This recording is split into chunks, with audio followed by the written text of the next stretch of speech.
We'll just go ahead and turn this music down just a little bit. And we'll go ahead and get started pretty soon. How about that? How about that? How's everybody doing today? How's everybody doing today? Look, you know, I don't have the lights on out there. Let me go ahead and get that up.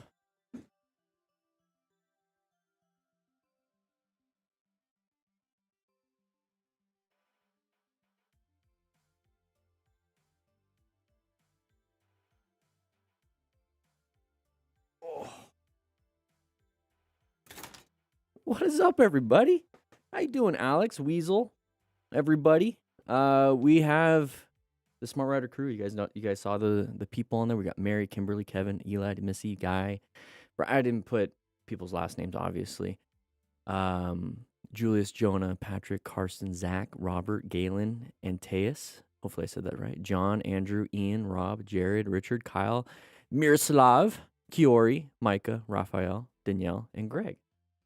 These are the Smart Rider crew. So if you want to be a part of the Smart Rider crew, there's a link at the top of the chat. It's for the membership, and you guys are supporting what we're doing here, and you get everything. So everything in the academy right now. It's Smart Rider drills. I'm working on the Smart Rider training manual. Just filmed some stuff for that, so I'm excited about that. Your wife's MSF is this weekend. She's stoked. She's gonna have a good time. She's gonna have a good time. It's gonna be a lot of fun. I love taking classes. I love like the idea of I don't have to be the teacher, I guess. And I'm a beginner. I get to just show up. I don't have to do much. There's no like stress involved. And I just kind of learn something new. And then I walk away with a new skill. I love it. That's what I love about basically life, just skill acquisition, basically. I love learning. I don't know. Anybody here like just love like learning new things? I get it. There's a point in time where, you know, you're kind of frustrated. You know, let's go ahead and hit this record button. I feel like doing that. So like, does anybody just like learning? Where you're just, you know, you're getting new skills. You get that sense of accomplishment.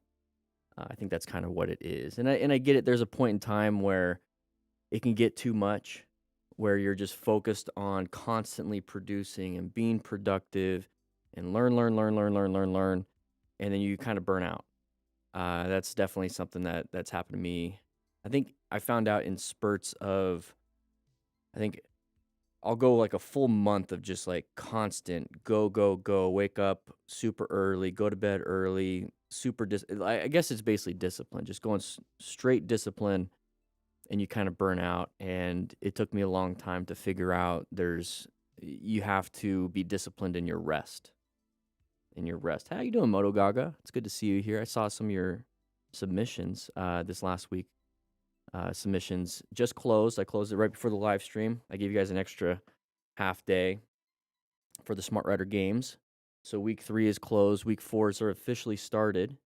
So we're halfway basically through the first season of the Smart Rider games, and I love to see everybody in here. Please, guys, if you want to, go ahead and submit your times. And if you haven't already, get the Smart Rider the Smart Rider games booklet. But here's the thing, something that's new. I want to put this out there before. I just added more to the physical booklet and the digital booklet on the store. So if you have already gotten this, you should have gotten an email for an update for the digital download.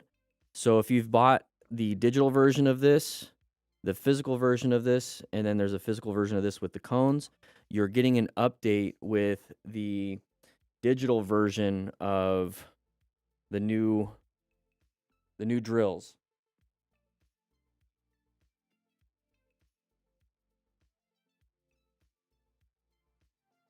So you get this now if you've bought the digital, the physical, and the ones with the cones. So you get 24 drills now. Don't have to you don't have to buy it again. It just automatically gets sent to you now. You don't get the physical version because I'm going to be making the physical version of that. Also, while supplies last, if you now buy the physical booklet and the cones, you're going to get the original. There's only a couple left. The original drill booklet, This is like the absolute like beginning one that I made back in 2021. So while supplies last, those are there. Also, you should have just gotten an update right before the live stream. If you've ever bought, like I said, if you ever bought this or the digital version on the store, you're getting the digital version of the rescue booklet. So go to the store if you haven't already. If you haven't bought the Smart Router games, go ahead and go there. You're going to get a bunch more. If you've already bought the Smart Router games, you just got an email. Check your spam, check everything that you've got 24 drills. These are the same drills that are on the writingsmart.com. It's the same drills that you'll get in the course, the Smart Router drills, Smart Router motorcycle training drills. So have fun with that, and some updates. So this is kind of like an After the Ride podcast. Okay, so I filmed an After the Ride podcast, episode 001. We're going to kind of go with that syntax, that annotation type stuff. And I posted it on the Discord. I have a brand new Discord channel for the After the Ride podcast. I would really like to get your guys's, just have like chats, basically. We'll chat in there. We'll talk a little bit, write your questions. I'll pick some things up for the future episodes. And the goal with that, and it comes with the membership. So everyone that's a member, like I just mentioned, let's go ahead and bring it back here. This is the members. These are all the members right now. So with the membership, the goal is to put out another course. I already set up another course. I need to get a new logo, new thumbnail, and all that other stuff to kind of get that looking good. And I'm launching the After the Ride podcast. It's a weekly podcast, kind of like what we're doing right now. I want you guys to know that right now. And I'll post this up as an annotation towards what we're doing. Maybe just replace the original video that's on the course and on the website. But what I want to do with that is have it a weekly thing. This is kind of what we do on the live streams anyways, where I show up and we kind of chat a little bit. I read the chat. Who knows if it's going to be in my living room, because that's where I did it, in the living room. Let's go back to here. I might just do it live here all the time. But basically, it's going to be an open discussion. It's going to be a personal life type thing, and which is what we do here on the live stream at the beginning and at the end. And I just want to go over topics that are kind of important to me when it comes to learning. Like I said, we're all learning and everything, but it's not just motorcycle riding. It's a lot of it's focused on, and I have like 3 core tenets. I guess that's what you can call it, 3 core disciplines that I focus on in my life. And, I can fail at it, succeed at it, all these different things, but these are the things that I focus on, just kind of like the Smart Rider principles. And I do have my own mission, vision, value, virtue statement that I try to stick to. So I do all these 3 things while sticking to that mission and vision, value, and virtue statement. So I focus on mental fitness, mental health, mental discipline. I guess it can all be kind of one thing. Physical fitness, health, discipline. Like I said, it could be all one thing. And then spiritual. So the spiritual version of all of those things. And so when it comes to the mental, I kind of like bring it down into different subcategories. And this is how I live my life, guys. This is kind of like what I do. And it keeps me on track. I need to have routine, because I don't go to like work and have somebody else dictate what I do, which makes life a little bit easier, but also restricts your freedom. Like I said, when it comes to learning something, you go to a class and you just don't have to really worry too much. You just take the class. And as a coach, you have to come up with everything.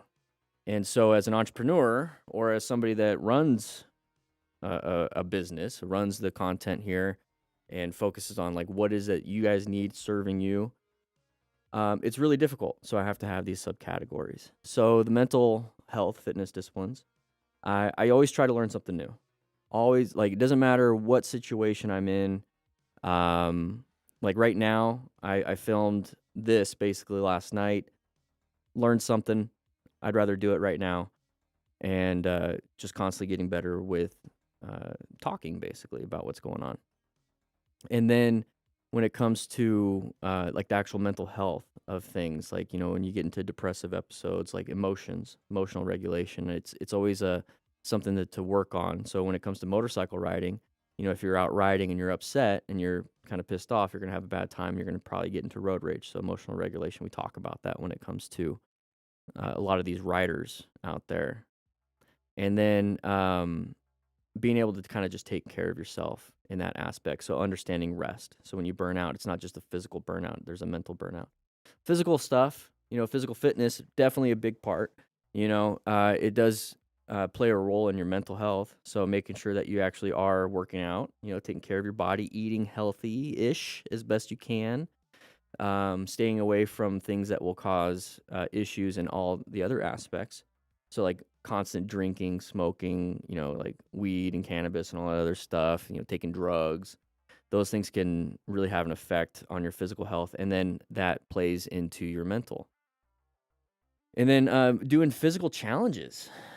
That's a big one. So like the mental challenge is like taking classes and learning, and then kind of like really making your brain be sharper. The physical challenges. So I did the Ragnar relay. I think it was like 2 weeks ago, and that was I like to schedule physical challenges for myself. Right now, running is kind of the thing. I used to do powerlifting. I used to do a bunch of other stuff, but the trail running is something that I really enjoy, and so I schedule physical challenges. So the Ragnar relay, and then I have the Spartan race in November, which I would love to have. See if some of you guys would like to do maybe the Spartan with me. I'm doing all three of them. I'm doing the trifecta, the beast, the super, and the sprint. Trying to get my girlfriend to do the sprint with me. I already got her a ticket, so I'm kind of pressuring her a little bit, but we'll see. So I always schedule those things, and that's that. Once you accomplish those things, your mental health improves and stuff like that. And the spiritual, there's a few other things, subcategories in there. There's quite literally that religious spiritual. So for me, it's Christianity. I'm a confirmed Catholic and everything, but I really like the Christianity stuff. And there's an aspect of it is service. That's kind of like the overarching definition for the spiritual side of me is acts of service. And so I, at my church that I go to, I'm part of the safety team. It's kind of like their security team. And so I'm scheduled, twice a quarter at least and then I pick up shifts if people can't make it. And I basically just check the grounds. I keep watch. I check for rattlesnakes. I'm there as a medical person too. So if there's ever a medical emergency, I'm able to handle that. If somebody comes on campus that isn't supposed to be there or is acting kind of funky, I'm supposed to take care of it. I check in into all the little classes, for the infants, toddlers, adolescents, teens. I check in on that kind of stuff, and I do service there. And I also donate. So I donated an AED a year and a half, 2 years ago. And I participate, in those kinds of service-oriented things. And so there's that, the religious aspect. But then the spiritual aspect is something that I kind of pulled from a lot of philosophy, Taoism, Stoicism. What else? There's so much that I pulled. I mean, just straight psychology. A bunch of stuff, and it kind of coalesced into the religious stuff, so the Christianity stuff. And what I focus on is you're not tested. It's very easy to be at home, and this kind of goes through all three disciplines. You're at home, you're not really tested mentally, you're not really tested physically because you're sitting on the couch maybe, and you're not tested spiritually because you're home alone. And when you're home alone, the spiritual aspect is you really have to have the discipline to kind of work on yourself. Have a good relationship with yourself.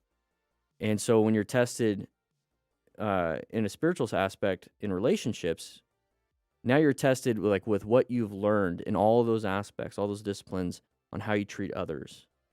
And so somebody's going to trigger you, somebody's going to piss you off, somebody's going to make you happy, somebody's going to make you sad, somebody's going to bring a nervous system response out of you. And then to fulfill your spiritual discipline is how do you, with all your skills, manage that relationship. So when I say having a relationship with yourself, understanding what your boundaries are, understanding what your limits are, who you are, and so then when you have a relationship, you are still your own person when it comes to this new dynamic. You learn from them, they learn from you. they piss you off, you have a boundary, so you're okay, you're safe, all these different things. And so there's that spiritual aspect. So the spiritual aspect is the service in relationships, not just with others, but with yourself. And for me, and it's just me, you guys do your thing, is my relationship with Jesus Christ. So that's the spiritual. So once again, the mental, constantly learning, constantly getting better when it comes to your mental health, setting routines and everything so that your boundaries and everything is good.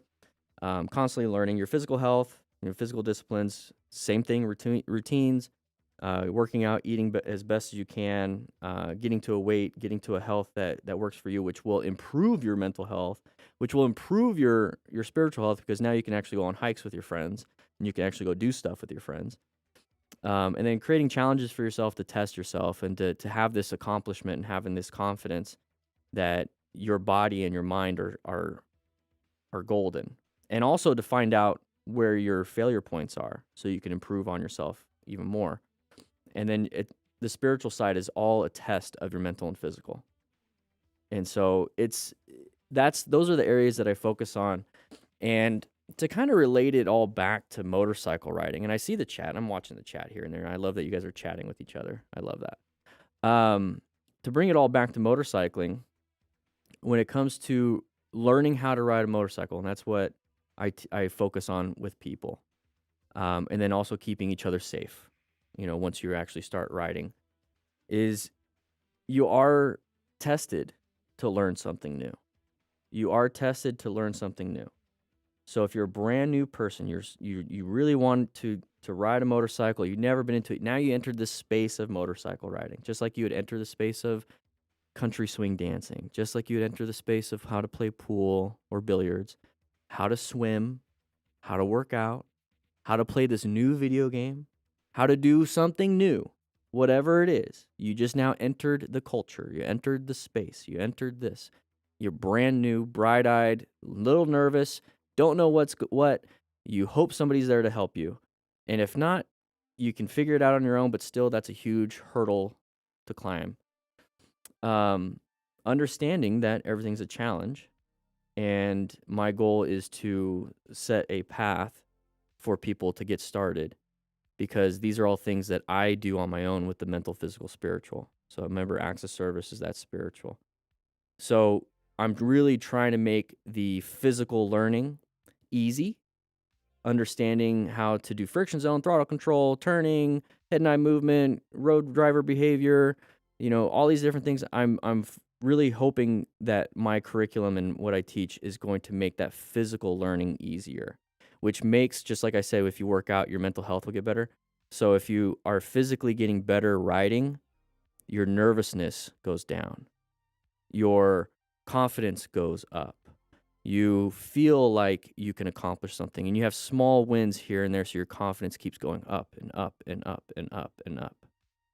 And I try to do that for anything I do. So if I was teaching somebody about Bitcoin, or if I was teaching somebody about how I cook this thing, or I'm not even teaching, it's just explaining what I do. That right there is my version of that spiritual growth and service to others. And I really want you guys to get better. So what I'm currently working on with the Smart Rider Training Manual, let's go back a little bit. What the Smart Rider drills were and are, and I've noticed in the Discord, a lot of people, because I've asked, because now it's about 4 weeks into the Smart Rider games, I asked everyone, it's like, how has it improved? Some people have just said how they improved. Taking off from a stop, being able to turn sharper, because we're just having fun. And so my whole idea with the games, which I'm going to convert back to the branding of the Smart Rider training drills, because the games will just be the tournament. It doesn't have to be the booklet. Because I want to give you guys all 24 drills, which right now, if you have already bought, like I said, if you already bought this, you should get an email with the digital download for the drills. So the goal is to just kind of get people riding. And so with the Smart Rider training manual, here we go. So when it comes to the Smart Rider training manual, I really want to get you from that I'm entering the motorcycle space. I really want to ride. There's Some states require you to take the MSF to get your endorsement. Florida and Oregon require you to take the MSF to even, there's no permit process. You're required to take the MSF. You can't ride on public roads until you do. Half the states in the United States have a permit process, so you can practice, you can ride, but in order to actually get your license or your endorsement, you have to take the MSF. And then the other half of the United States in the United States, it doesn't. There's no requirement to take the MSF. There is a permit and endorsement process through the DMV. You just have the option to take the MSF. Okay. So what I'm trying to do with the Smart Rider Training Manual is, sorry, Florida and Oregon, you're gonna have to take the MSF. It is what it is, unless you want to do something illegal. Not recommending, but you want, just saying. For the 48 other states, you can get your permit and start riding. Okay. What I want to do with the Smart Rider Training Manual is get you, if you have a motorcycle and you just want to get your permit and start practicing, whether you're going to take your endorsement at the DMV or you're going to go to the MSF to get your endorsement, but you want to start practicing, that's where the Smart Rider Training Manual comes in. There's an option to do it this way. It's an alternative. I'm focused on everything I've learned as an MSF rider coach, everything I've learned through here, everything just me just knowing how to ride a motorcycle and learning how to explain it as simply as possible. Friction zone, throttle control, mounting, dismounting, what are the controls, all the controls that I have on the Honda Rebel 500, which are typical across everything. Everything's about, there's so many common, it's all common. There's only extras like cruise control and rider aids and rider modes and all these different things on different bikes. So the focus is getting you how to friction zone, throttle control in the little parking space at your apartment or at home, because a lot of you, I posted a poll on Discord. Most of you are in a residential neighborhood. So write in the chat, do you live in a residential neighborhood or an apartment? I'd like to see that here. So you can practice in the little parking space at the apartment, static, you don't move anywhere. And then if you're at home, you can practice in your garage, your driveway, or right on the street right in front of your house, because driveways sometimes are slanted. Okay, perfect. And then utilizing the apartments, cool. I live in an apartment, so that's where that's the first training manual. So the roads inside of apartment, think of them as a track. The neighborhood, all the roads, think of it as a track. And so the next step after the static learning of like how to get on, off, friction zone, throttle control, a little bit of braking, we're going to paddle walk. We're going to hopefully lift our feet up. We're going to ride around the neighborhood, ride around the apartment complex. We're going to get to understanding our motorcycle. We're going to do U-turns in the apartment complex. We're going to do U-turns in the neighborhood. We're going to do tight turns and everything, because at the end of the day, the endorsement test, it's common across all 50 states, the endorsement test. Okay. Now the exercises might be a little different, but the skill set is common. First principles here. The skill set is common. What you're doing is learning how to move the motorcycle, a straight line weave of some sort. So it's basically going straight and being able to just do this. Okay, just kind of going back and forth around cones. A tight turn from a stop. A U-turn. This is the third thing. A U-turn. And then emergency braking and emergency swerving. So let's reiterate that.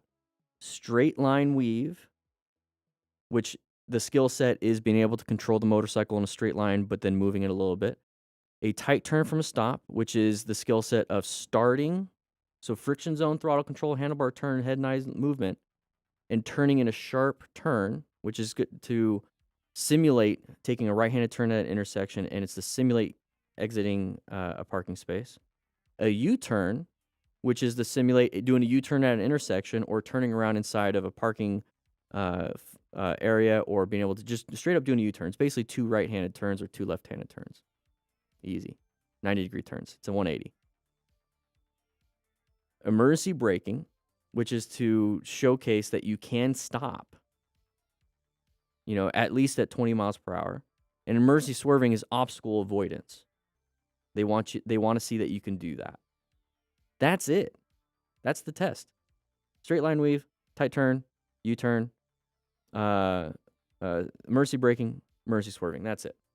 So when it comes to the Smart Rider Training Manual, I want to get you guys to that point where you can fully do that easily, and then more. I want you guys to be able to know what kind of gear to get. I want you guys to know how to perceive road driver behavior. So we talk about open lane patterns. We talk about side of the vehicle. We talk about looking for signage. We talk about crest of the hill. We talk about what people might be doing before they do it. And then all the different riding scenarios, riding in town. Okay, first neighborhood, apartment, in town, highway, curvy roads or the mountains, and night riding. So that's what I'm working on right now because I want you guys to be able to get that.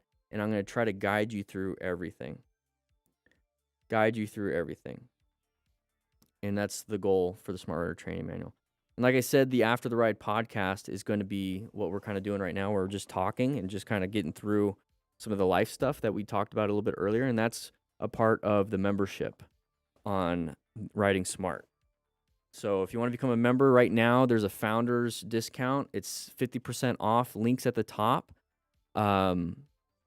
Once the Smart Rider Training Manual, the apartment edition will come out first. Once that comes out, the discount goes away. You're no longer considered a founder. You're just joining as a member, which highly appreciated. But then it'll be $120 a year versus $60 a year at this point. Once there's going to be the Smart Rider Training Manual is going to have 3 parts. It's going to have 3 parts. It's going to be the same thing but 3 different ways. So it's going to be an apartment version. So the apartment edition, the neighborhood edition, and the parking lot edition. So that's going to be the progress. And so if you get the Smart Rider Training Manual by itself, you get all 3. If you are a part of the membership, you're going to get all 3 and the drills and the podcast, which comes with the newsletter because I'm going to post a newsletter with the podcast so that you guys can see when the podcast comes out. And maybe the podcast will become public. Maybe the podcast will be sent to YouTube, depending on everything. There's also discounts and new updates when it comes to the membership. When it comes to the shop itself, right now, like I said, I've updated. Whoever's bought this will get the Smart Rider the drills, 24 drills digitally. You got an email. You should be able to get it, and you also got an email for the rescue booklet digital version. And then right now, there's no price increase. There's nothing that's changed. Is that if you do get the physical booklet with or without the cones, you're also getting, while supplies last, the original Smart Rider training drills. So this has more drills. It's just a different setup for the most part. There's some exits at the top versus one entry and exit situation, just like in all the other drills. So you're getting a ton of different drills. So you can go out and practice. So make sure you guys check out the shop. But once the new Smart Rider training drills come out, members get a discount. I'll be sending a discount code for members so they can get the actual physical version if they want to. Same thing with the discount for the cones. So I'll be launching the After Ride podcast and be updating more of that. And this is kind of like the second. It's like a After the Ride 001.5. It's not necessarily the second episode, but this will go up on the Academy. This will go up into the website as its own course. I've already uploaded the first video. I still need to make some changes so it's not public yet. It's still a draft. And this will come up as the second. So if you are a member, which there's a ton of you so far, these are the members, you'll be getting an email stating that, hey, there's an After the Ride podcast going. And it's only for members. And that's another thing this is another perk is that if you become a Smart Rider crew member, I'm going to be putting your name on the board for the live streams at the beginning. And then I'll be showcasing you guys. And then this will also go at the end of the videos on the weekends. So that's another perk that you guys get. Everyone gets to see how awesome and how thankful I am that you guys are members. So your names will be there. Make sure you guys actually put your real name. That'd be good. Because it'd be kind of weird. But yeah, the Discord, like I said, there's an After the Ride podcast Discord. Let's go ahead and bring it up here. Let's go ahead and go back here. So here's the first video for the After the Ride podcast. This is, I just posted here, and then there's a quick annotation of what it's all about. And I'd like you guys to be able to chat in here. I see you, Zaraza. It's typing right now. If you guys want to chat and have any questions, I'll be able to, hey, look at that. If you want to be able to participate in the After the Ride podcast, this podcast is for you guys. But it'll be for the membership. It'll be for the membership. Love to see you guys on there. With that said, thank you to the Smart Rider crew. So yeah, let's go ahead and get this out of here. We have some videos coming up. But let's kind of hang out in here for a little bit. Let's go to the office. So how's everybody doing? Let's go ahead and get some music going. That was a quick little intro of some updates. Yo, crew, how you doing, Solid Snake? How's your brother, Liquid?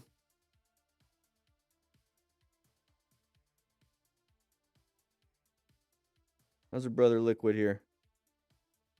And Bitcoin is skyrocketing a little bit. I like that.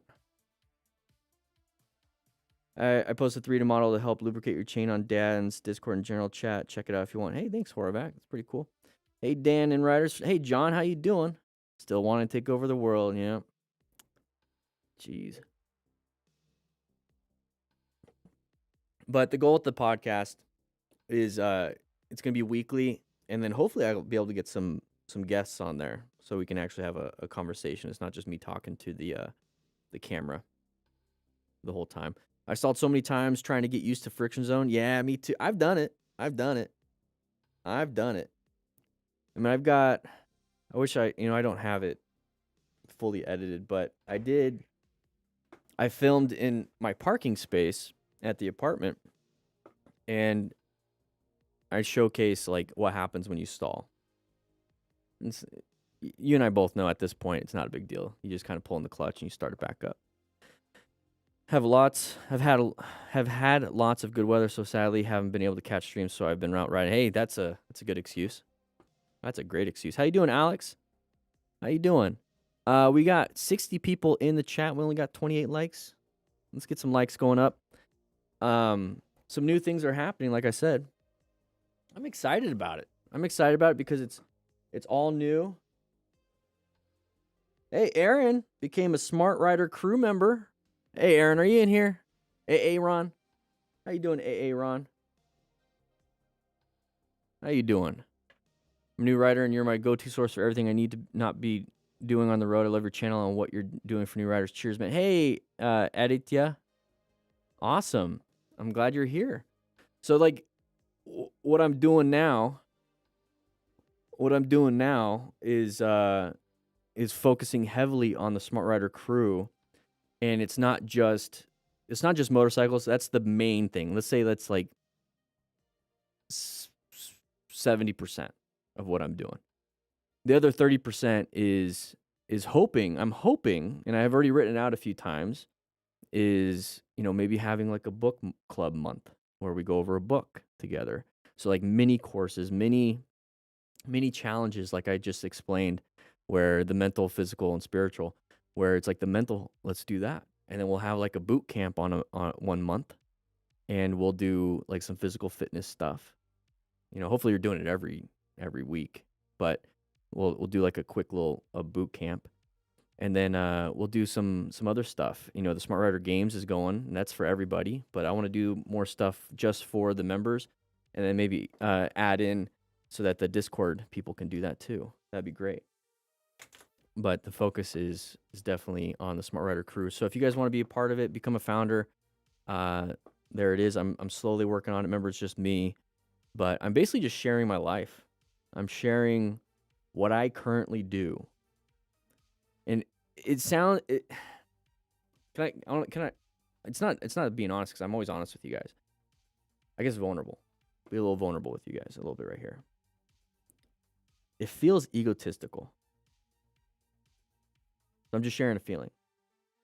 If it feels egotistical to be like, I'm sharing what I'm currently doing, mental, physical, spiritual, and hoping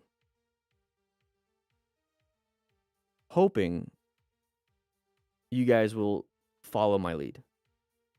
And the ego part, Ivan, I think it comes down to I'm not better than you guys. I'm not better than anybody else. I'm not. I'm not trying to change anybody. I mean, outside of like just delivering content and education, hopefully that it influences basically. But I think if you guys have been here long enough, you guys have seen my own transformation. You guys remember the beard?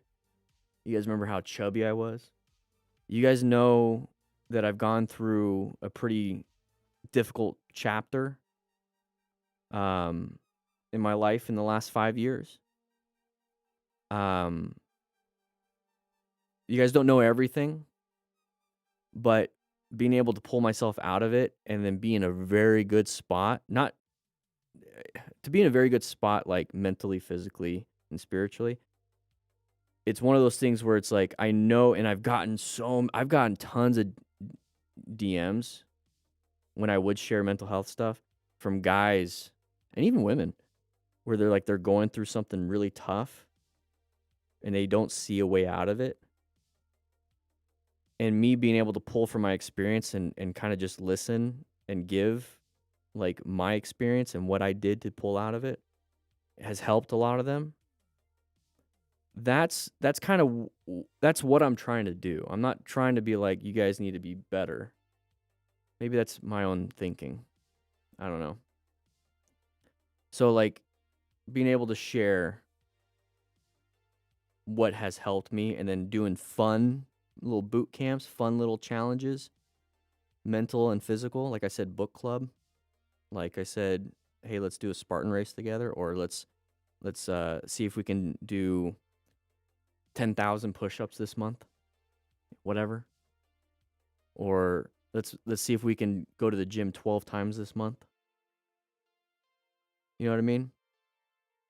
And then being able to share that, because I was an ISSA personal trainer. I was a ACE peer fitness trainer for the fire department. So I did create like workout programs for firefighters and other people.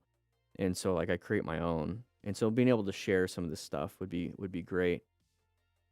So the goal. Okay, Horvath, I like that. They can profit from my experience. And that's the thing, is like for me, what I learned through all of this stuff, which I wish I had, but having like a mentor in a certain criteria, like right now I feel like I'm a mentor for motorcycle riding, but like having a mentor for mental health, which I have a therapist for 7.5 years. She's great. I just had therapy on Tuesday. But if I had like a mentor when it comes to content creation, if I had a mentor when it came to physical fitness, if I had a mentor when it came to like an older guy that's gone through what kind of some of the same stuff that I went through, and he was able to just kind of shortcut me, so I didn't have to do trial and error on my own, it would have helped tremendously. And at first you have to ask. First you have to be able to ask for help. That's a big one. And it's tough. I'm very much do it on my own type of a guy. So I have trouble asking for help. But what I want to be able to do is offer support and be a mentor as best I can. And you have to ask for it, and it's not unsolicited. You know, you kind of like you take it or you don't. for the mental, physical, and spiritual aspect of things, not just motorcycle riding. But like I said, the stuff I'm doing is 70% motorcycles because that's where we're at. That's our grab point. That's the point that we all kind of come together for. And then the other stuff is fun. Kind of like if you're going golfing with your buddies, you're there for golfing, you're there for the camaraderie, you're there to hang out with your friends. But 10-20% of that conversation you have in the golf cart is stuff that you needed to like let out. It's stuff that you needed to listen to hear. And then you leave golf after 18 holes, 9 or 18 holes, golfing, right? Because you're trying to get better at golf and you're having fun. But then you're able to come home like this much better because of those conversations. Sorry to hear that, Moto Gaga. I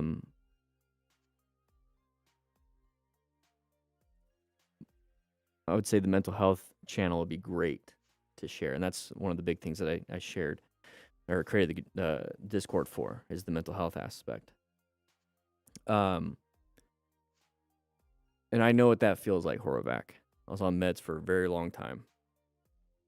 Depressive, probably for the first 30 years of my life. We do have the mental health channel on Discord. It auto deletes every week because some people vent, because that's the thing, feelings are fleeting. So you'll post your feelings and then you don't feel that way like a couple days later or even like almost immediately after. So it automatically deletes the whole chat every week. And it just did a refresh. It just deleted. So there's only 3 posts in there. So I highly recommend getting on the Discord server and posting in the mental health. And the cool thing about the mental health channel is that it's not an echo chamber of we're all victims here. There's so many people here just wanting to offer advice and to listen, and so it's really good. It's really good. I really like it. I've used it a few times. Right now I have I have a therapist, so that's what I kind of focus on. Another something else that's popped up for me, when I went to go filming, I went to go filming on Monday. Yeah, I went to go filming on Monday, and I went to get on my bike and to go ride to the parking lot to film.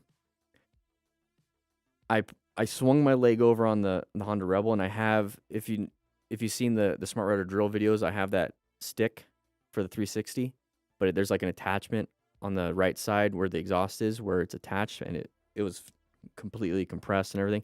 My boot or my pant leg got inside of it, got caught, and I fell over. So it happens. And so I fell over.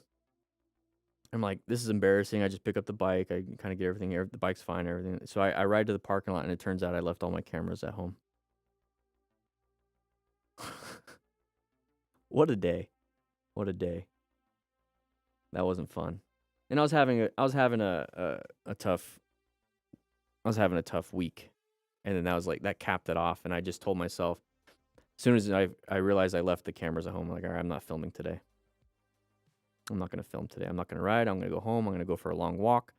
I'm going to go to the jacuzzi. I'm going to do some work. I'm going to, all that stuff.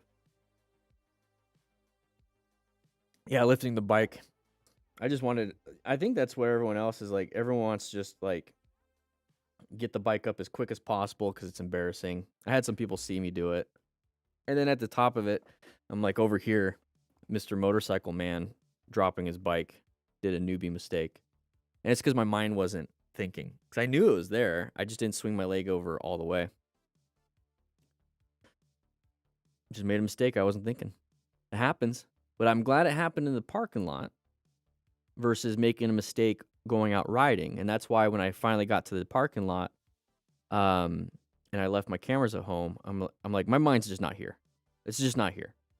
So I'm not going to do this. I'm not going to ride. I'm not going to do it. I'm going to go home, take the risk out of, because if you make a mistake riding, you can die.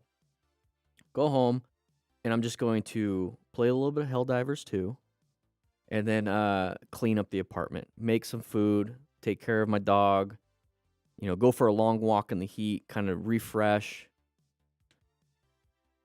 let out whatever's in my mind into the space, do a little prayer. That's what I do. We do have 2 videos today. There's 70 of you in here.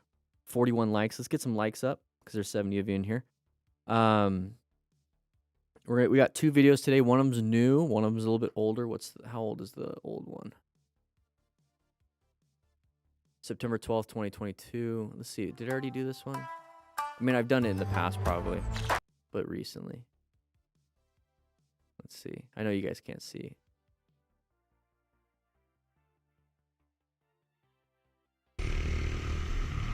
No, we haven't done this one. At least not in 2 years, 3 years. So that's another thing is I want to be able to do like a game session. And there's also another idea of doing a virtual bike night. So I'm excited about it. Those of you that are Smart Rider crew members on the website, you guys get that information first, and then I'll post it for everyone else. But join up as a member. You're supporting kind of like what we're doing, and the more members we get, there's a certain benchmark that I'm going to create, and I have like a general benchmark. I'm thinking about 200 members. I'm going to start traveling to meet up with some of you guys. I would like to travel. It'd be great if the business paid for the travel. And we'll do some Smart Rider games. We'll have some fun. You maybe bring a friend over that doesn't know how to ride. I can show them the controls, maybe at least get them to do friction zone. I can teach somebody how to ride a motorcycle in 30 minutes. It's not hard. And when I say ride, I mean like they're actually moving the bike from point A to point B. Maybe not riding on the road in 30 minutes. That give me like 2 hours for that. But at least riding. Being able to do at least the beginner exercises on the games. I could do that in 30 minutes. It'd be easy. And that includes doing the actual game stuff. So that'd be a lot of fun. And that's the whole point of the Smart Rider Crew membership, is that we are quite literally creating an online motorcycle riding club. I'm going to say club. I know people don't like using the word club. And I know there's like some things where if you use the word club, you have other things. So I'm working on possibly a club charter. And then some like a club mission and vision statement and the value statement. So we will have standards when it comes to the actual club itself. So that's something I want to do. That's something I want to do. Then after everything's said and done, I want to be able to create training material for other clubs and other riding groups, like PowerPoints, a whole video lesson, so they can just put it, if they have a clubhouse, they could put it on the TV, and it'll be like a 2-hour video broken up in 30 minutes each, and they go practice in a parking lot. I had a dude ask me if he could rev my bike the other day. I put a smile on both of our faces. Nice, Colin. Gang gang. Remember when that was a thing? Gang gang. We'll get started at 60 likes. We'll get started at 60 likes. That's 11 more. So if you haven't hit that like button, let's go ahead and hit that like button. In fact, let's go ahead and head into the class. Yeah, remember that? Gang gang.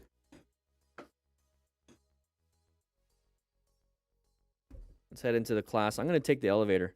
I'll see you guys in there.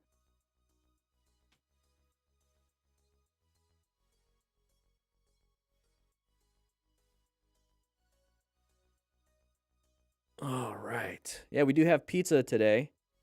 We do have pizza. So go ahead and grab yourself a slice of pizza. 52 likes. Let's get 8 more likes. We're going to get started. We do have, like I said, 2 crash videos. Let's get some more music going. Let's get some music going. Is there a kosher one? I don't even know what defines kosher anymore. I used to know all that stuff. I think I'm losing information. I mean, there's no pork. Is pepperoni pork? Uh-oh. Without meat? Yeah, we got, I mean, is cheese a thing? Because there's a lot of cheese. I mean, we got like a one of those triple cheese pizzas out there somewhere. Probably in the back. My friend from our motorcycle club just passed an exam for a full license. Nice. Well, I started reading that. My friend from our motorcycle club just passed, and I was like, oh crap. And then I kept reading. It says an exam for a full A license. I was like, oh, okay, cool. Cheese is just naked pizza. Sorry you're late, Croc. It's not a big deal, guys. Like I said, we do have. I'm gonna say this before we jump into it. I think this week I'm just gonna ask for subscriptions and likes. I'm not gonna promote the class and whatnot. Maybe I will. You know, it'll come up randomly. But before we jump into it, because we got some people here, 55 likes. We got 5 more to go. If you are going to get this is the physical drill booklet. Okay, the physical drill booklet. If you get it now, I just updated the store to where when you buy this, the physical version, you're going to get what's left over, because there's probably like 50 left of the original training drill booklet. And once that's gone, it's gone, because I'm going to make a new one. So you'll automatically get it. Price has not increased, so you'll get this and this if you get the physical. Also, if you go to the store and you get the physical or the digital, whatever, you're going to get, it's already updated. So if you've already bought it, if you already bought the digital version on the store, you've already bought the physical version on the store, you got an email that sends you the link to re-download the digital stuff, but you'll get the new digital drill booklet. So you automatically got updated. You automatically are getting the new stuff. You should check your email if you've already bought it. And it also comes with the digital version of the rescue booklet. I added that to it. So what I'm doing is consolidating everything. So if you get the games, you're going to get the digital version of the rescue booklet, the digital version of the new 24 drills, and if you get the physical booklet right now, you get this booklet too with it. I'm getting rid of everything in the store basically, because once all that stuff is gone, I'm going to print out, and I'll probably do some pre-orders for the Smart Rider crew members only for the start. I'm going to make a physical version of this.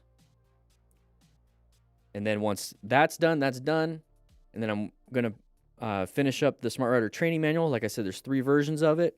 The apartment, neighborhood, and parking lot version of it. I'm going to create a physical and digital booklet, and that's going to go on the store. So I'm just getting rid of all the booklets that I have. I'm getting rid of all the booklets. So go to the store. It's in the description of the live stream. I'll go ahead and post it in the chat right now.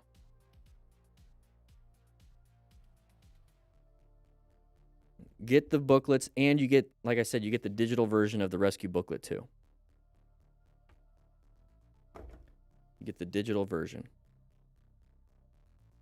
And that's another thing with the Smart Rider games. So there's so much going on. This is probably why I feel a little overwhelmed on a few things.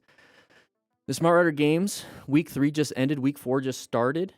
So if you're going MotoGo, I think you posted in the season 1 general chat, is if you can just film them all and then post them all. Yes, you can. So let's go to writingsmart.com. Let's go ahead and do this real quick. Hide the book. There we go. So here we are. So right now, these are closed. So you can, if you film, you can go into the parking lot and film all of these if you want, because it's already announced, and then upload your time. So let's click this one. So you just upload your time. So your email, name, your Discord handle if you can. If you're on Discord, your YouTube link, and the time it takes to complete the drill. Okay? That's it. And you submit. So you can actually go film everything. Oh, I just got out of it. WritingSmart.com.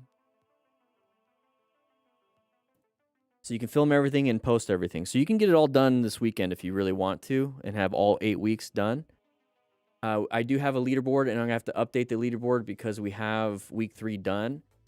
And I'm coming up with some prizes for the top people. And if you participate, if you submit and you are on the Discord, you get an actual... Let's bring this up. You get the Smart Writer Games competitor. It's off on the right side right here. So these are competitors right now. So you actually get your own role that's above everyone else. Here's the Smart Writer Games general chat. So you get a new role. How's the crew gear coming along? What kind of crew gear? What are we talking about? Maybe I'm not my brain's not there yet. How you doing, Colin?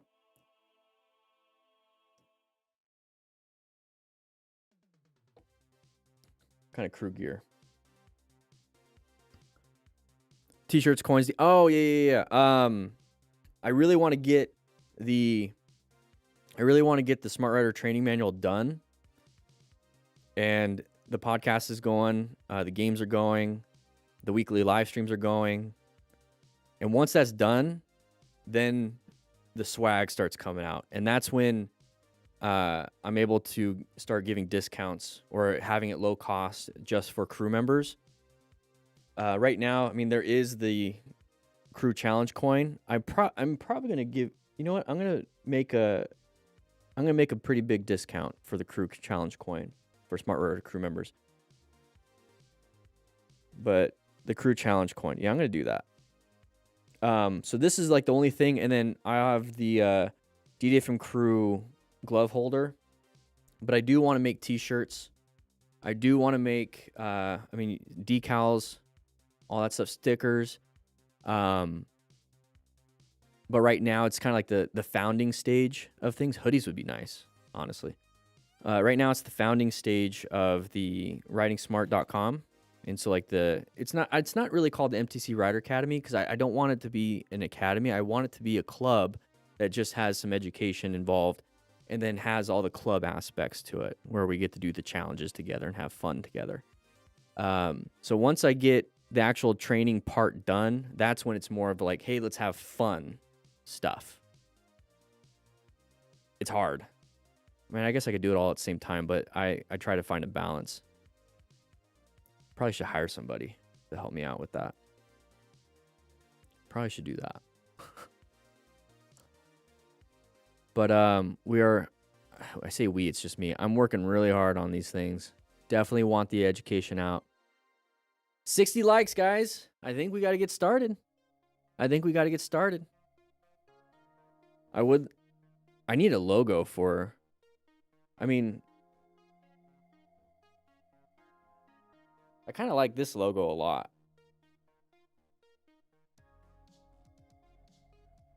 It's the Motorcycle Training Concepts logo.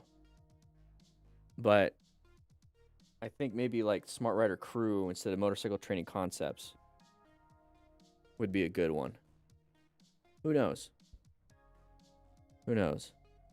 Maybe I can talk to Pranker. He's the guy that did the art for the rescue booklet. Maybe he can create something cool. I have booked a motorcycle technique training in mid-June. Nice. All right, 61 likes. There's 77 of you in here. It says orange stage and a pair of underpants with a brown. Oh, Life of Brian. Good to have you here, though. This will go up on Saturday, Sunday, because I'm probably just going to keep them full videos. All right, let's turn the music down just a little bit.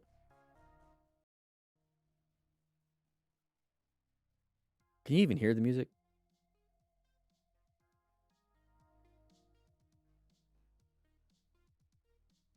I noticed last week when I went over the footage, the music was kind of loud. I don't want it to be too loud.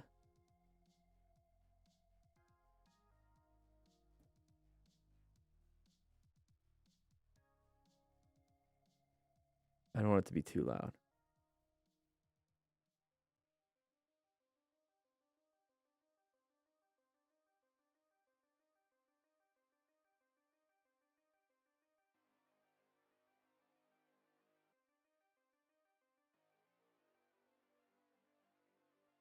Okay. Turn the volume up, but can't hear. Okay. Yeah, I have it super low. Let's go ahead.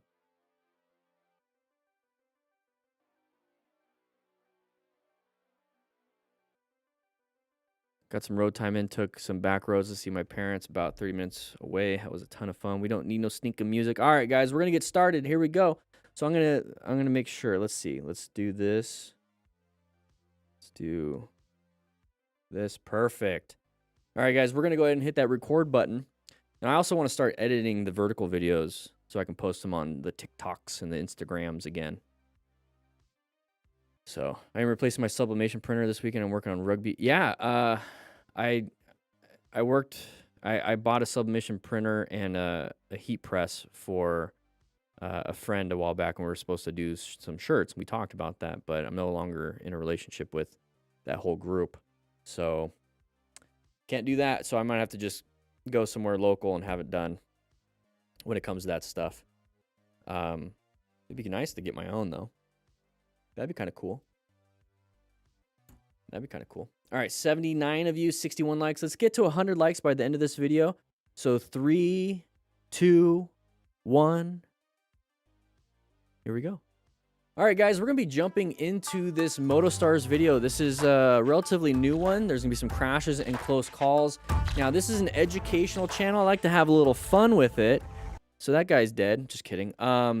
What we go over is the plan method, okay? So we talk about how to position for safety, locate hazardous situations. So you're going to hear me say open lane pattern, side of the vehicle, and a few other things. We're going to assess if they're relevant threats, and then we're going to learn how to navigate these active ones. Now, the whole point of watching people crash and have close calls isn't to like make fun of and get angry about it, but the goal is to utilize our mirror neurons and watch what happens and be like, oh, I think I could do something different. That's a learning moment. So let's go ahead and focus on that. Let's go ahead and take a look at this. Focus is and how it Real quick, what's a learning moment here? We have sun in our eyes, so it's going to be a little bit more difficult to see road traffic and even potholes or road surface hazards. So remember, our major skill sets here is emergency swerving, emergency braking, emergency acceleration. Emergency braking to hopefully buy ourselves some time so that we can choose to accelerate out and find an escape path or swerve out of the way. Emergency swerving to avoid road surface hazards and other vehicles on the road, and emergency acceleration to get ourselves out of a situation, okay? To get ourselves out. So remember, we are looking for escape paths all the time. was simply misunderstanding. Take a look at here. Group riding can lead to serious consequences. Oh, there's, yeah. Group riding problem. So what can we learn from this? So maybe sun was in the eyes because we didn't see our turn, but we have a turn right here. Now, I wish you guys can see this a little bit better. So right here on his Google Maps, it says there's a sharp left turn that he needs to make, like that. So this is why I like to have my phone on my handlebars. There is a link in the description for Rockform, 20% off for you. It's an affiliate thing. I use Rockform, has a great magnet on it. I use the Pro mount, so I can have my phone right here. And then I also have, and this is the Pack Talk Pro. I mean, if you want to get the expensive one, that's cool. But if you're riding with a friend, get the Pack Talk Edge or the Spirit or the Freecom. There's a link in the description for that for 10% off. So you guys can communicate. That's a big thing. You can hear the GPS tell you, hey, we have a turn coming up. So make sure you have the notifications on your Google Maps. So these are all things that can help solve problems if you're not paying attention, because it seems like he wasn't paying attention. Now when it comes to the motorcycle skill set here, we're coming up to here. Watch the bike. See the bike's starting to do this. You see how the back end is to this way and the handlebars are straight? It's because he slammed that rear brake and that rear tire is sliding. We're starting to fishtail. It's starting to fishtail. So he panicked and slammed the brakes. Now, if you ever get into this situation, it's like, I need to make this left-handed turn right now. Get that out of your mind all of a sudden. Go straight. Go ahead and miss the turn. And then come back and tell everyone, hey, we missed the turn on your Pack Talks. right? Miss the turn. It's not worth slamming the brakes and possibly dropping the bike because you have loss of traction. Just miss the turn, come back. Now, you can tell your buddies, hey, turn, turn, turn, turn, or hey, I'm missing the turn, we're supposed to turn left. Not a big deal. So once again, learning moment. Serious consequences. So now we got impacted by the buddy behind us not paying attention. We barely were paying attention. We figured out we need to turn left because we're the leader. We have the GPS. They're just following. Oh, crap. Why is he slowing down? I was looking off somewhere else. Boom, smack. And this is why, as smart riders, we acquire and use personal protective equipment just in case something bad happens so that we aren't going to damage our bodies as much. Okay?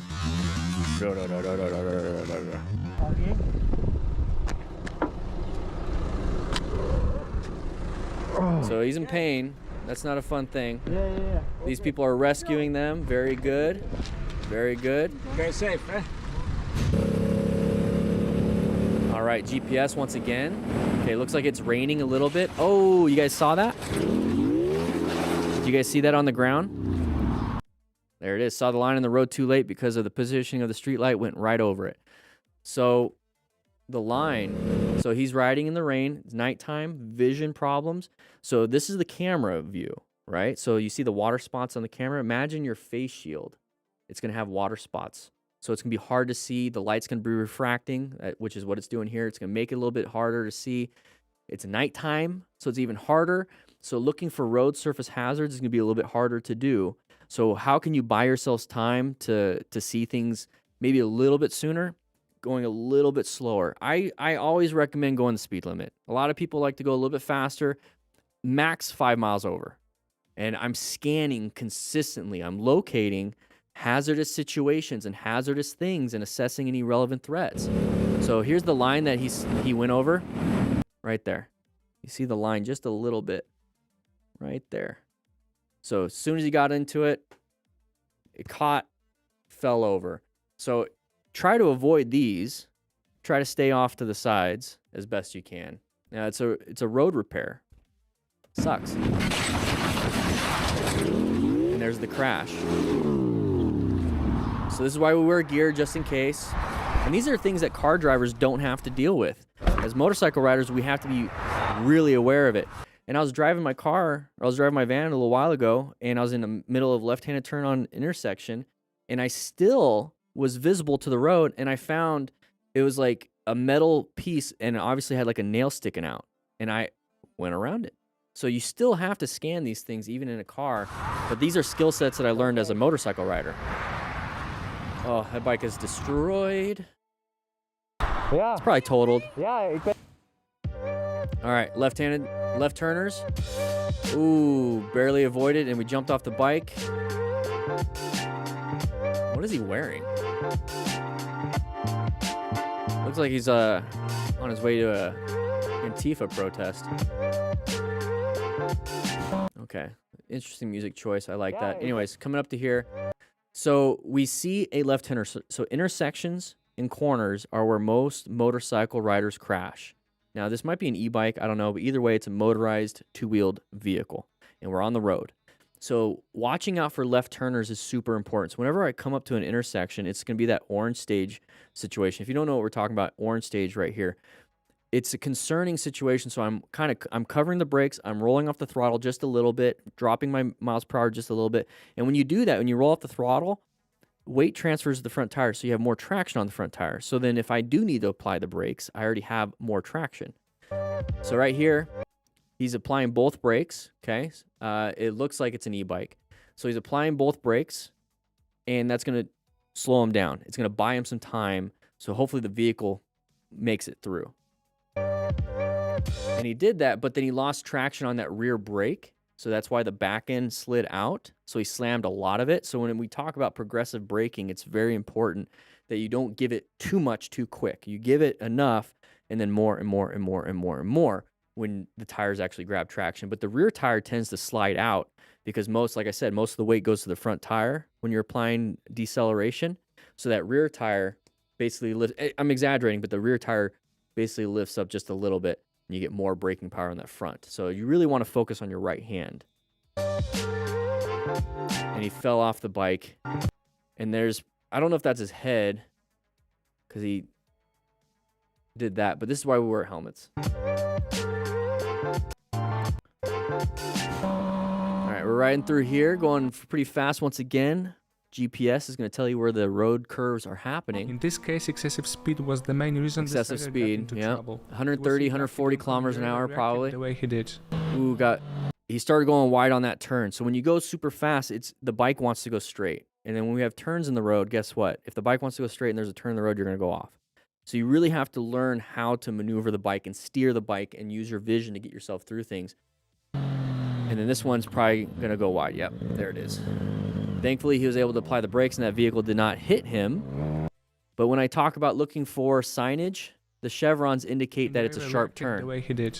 So you see that right now. So at this point, when you see that signage and it's a blind curve because our line of sight is broken, slow down right here while we're still straight. Don't try to make this turn quick. Slow it down and then make the turn at your skill level. And a lot of people overestimate their skill level. So if you think you could do it, slow down even more.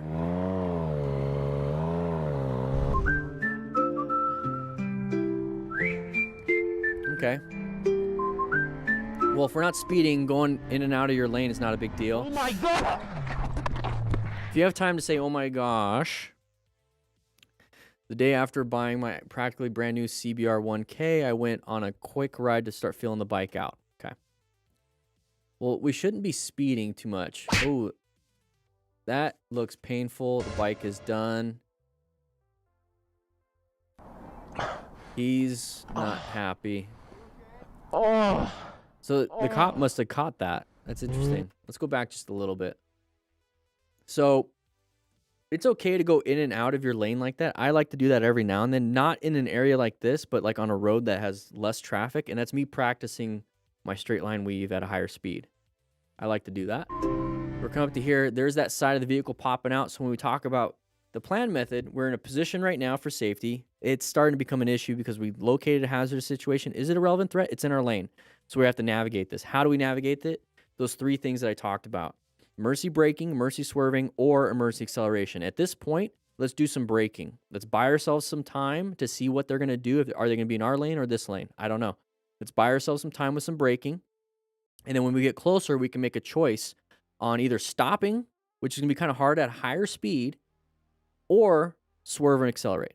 So we're going to swerve out of the way and then maybe accelerate out of the way. So let's take a look. Get up to here. He decides to swerve left. Okay. If we were going super fast, I could see how we have to use swerve. If we were going the regular speed, we could have probably just slowed down enough to get behind this vehicle. Let's say they stayed in our lane. We can get behind the vehicle. Not a big deal. But he chose swerving and maintaining his speed. We need to know what these people are going to do before we make a truly big action like that. Oh my God! And if we are going to swerve, swerve. You see that they're crossing that line at this point. A regular swerve into this lane is not going to solve the problem because they're going to be in that lane. So position for safety once again. We located another hazardous situation. We're in a brand new spot. Relevant threat, yes, it's in our lane. Active threat, we have to swerve even more. So we're going to have to swerve towards the line and get ourselves out of there. Oh my God! So at the end of the day, what's the one thing that we could have put ourselves in a better position? Slowing it down when there's a lot of traffic here. We were definitely going over the flow of traffic. And the reason why I say that is because look how fast we're going. The reason why he has that there is not just because there's a cop, it's because he wants to blur a speedo. We're accelerating. We're definitely going faster than the speed limit here. And then here we got ourselves into trouble. So slow it down. When somebody pulls out, it's easy just to apply the brakes and let them in. It's usually a close call or not a big deal at all. And we don't have to deal with this. All right. So we're on the shoulder for some reason.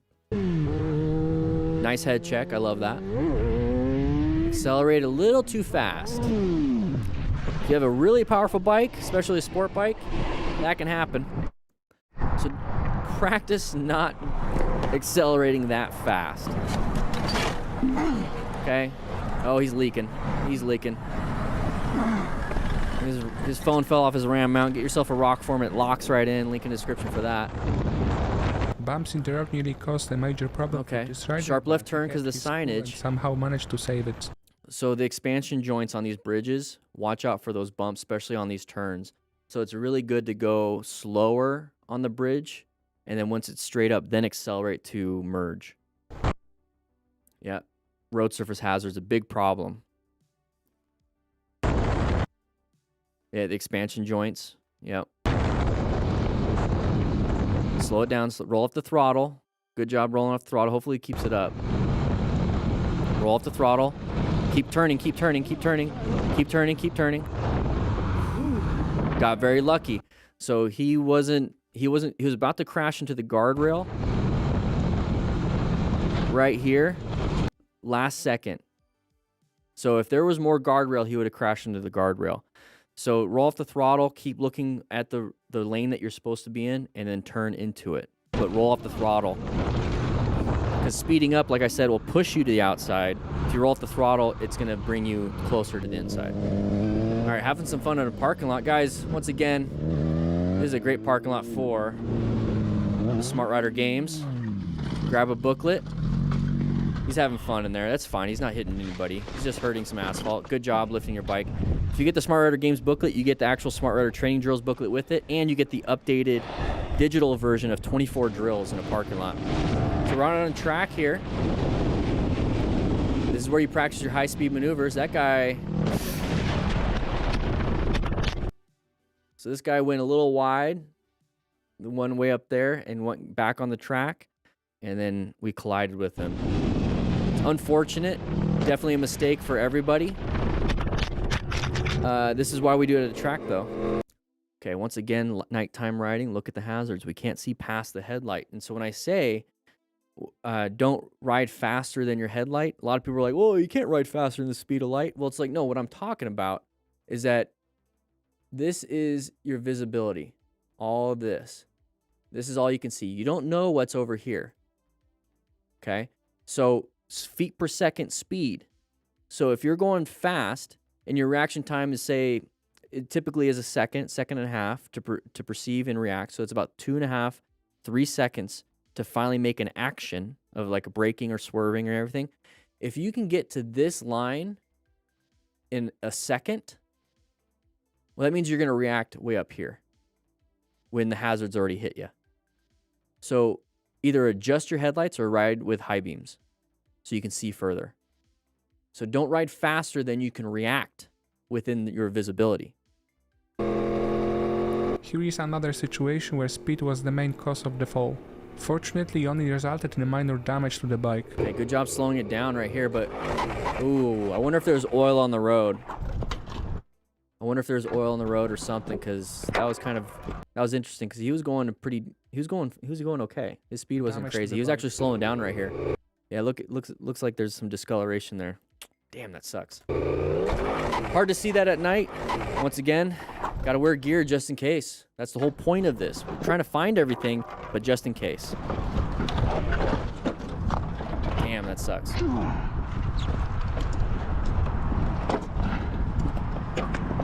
These are just hazards that motorcycle riders have to deal with, and car drivers don't have to deal with it. It's frustrating. That cannot be good. Oh, that's very bad.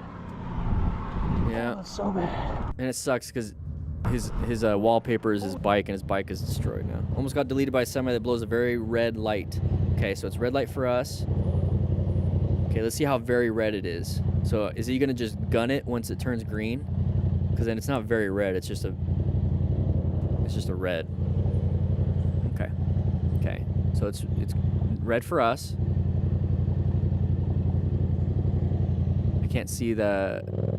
Okay. As soon as it turned green, we go. Guys, green does not mean go. It gives you permission to go. You still have to take personal responsibility. You need to look both ways. He's looking at the lights so he can go.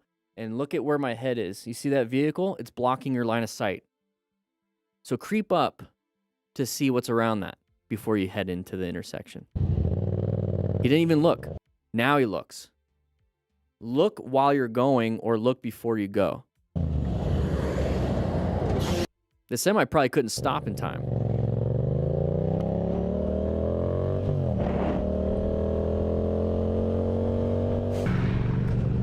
Yeah, green lights are suggestions. All right, so we're riding through here.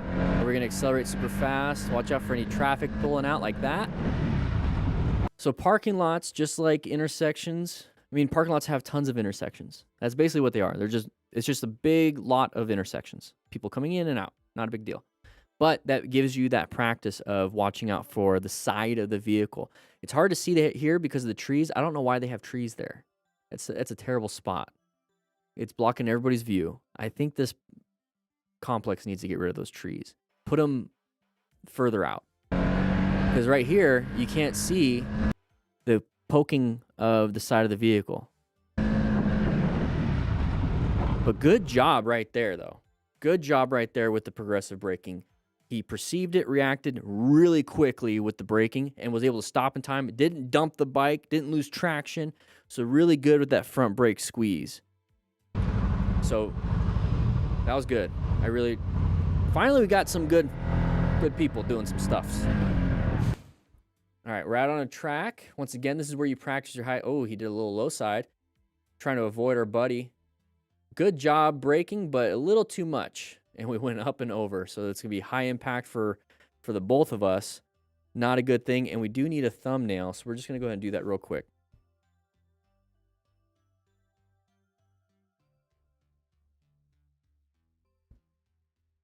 So just like, so tracks are closed courses to practice your high-speed maneuvers.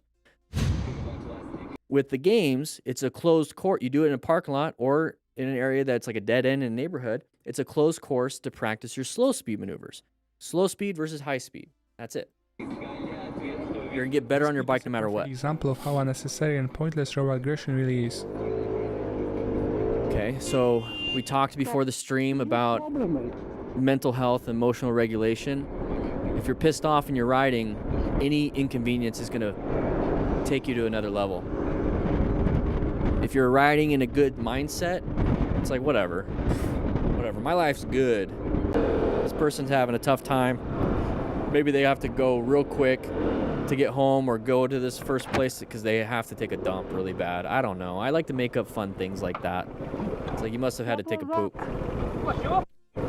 Just this, yeah. I don't care.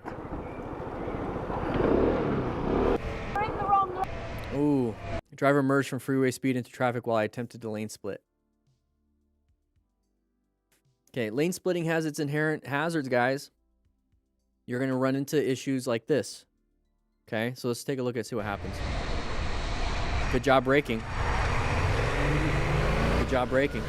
And that's perfectly fine for that person to do it. I mean, look, there's no double solid. So they did the right thing, right? So for us, if we see this and we see that the double solid, let's go back just a little bit more, disappears. So it's a slotted line so they can switch. Okay, it's not going to show it. Normally it's a double slotted. We'll see that coming up. They switched over. Not a big deal. So once you see it goes from the solid lines to the slotted lines, anticipate people coming in and out. Just anticipate that. So you're perceiving this. So they switched over. They saw the gap.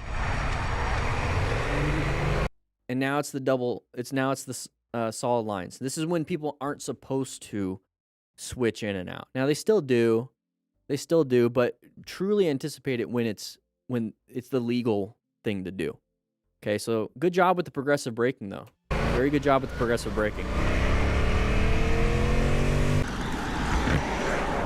It's like walking in the road.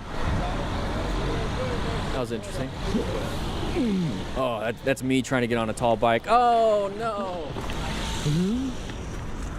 I did this this week. I said it before the stream. My leg got caught on something, my pant leg, and I fell over. It's embarrassing. Even I do it. Rookie mistake. But he's picking it up the correct way. Get it from behind and lift it up this way.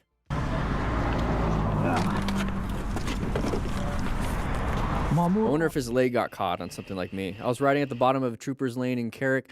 I had a green light when a white van driver just missed me. Okay. Once again, green lights give you the option to start going.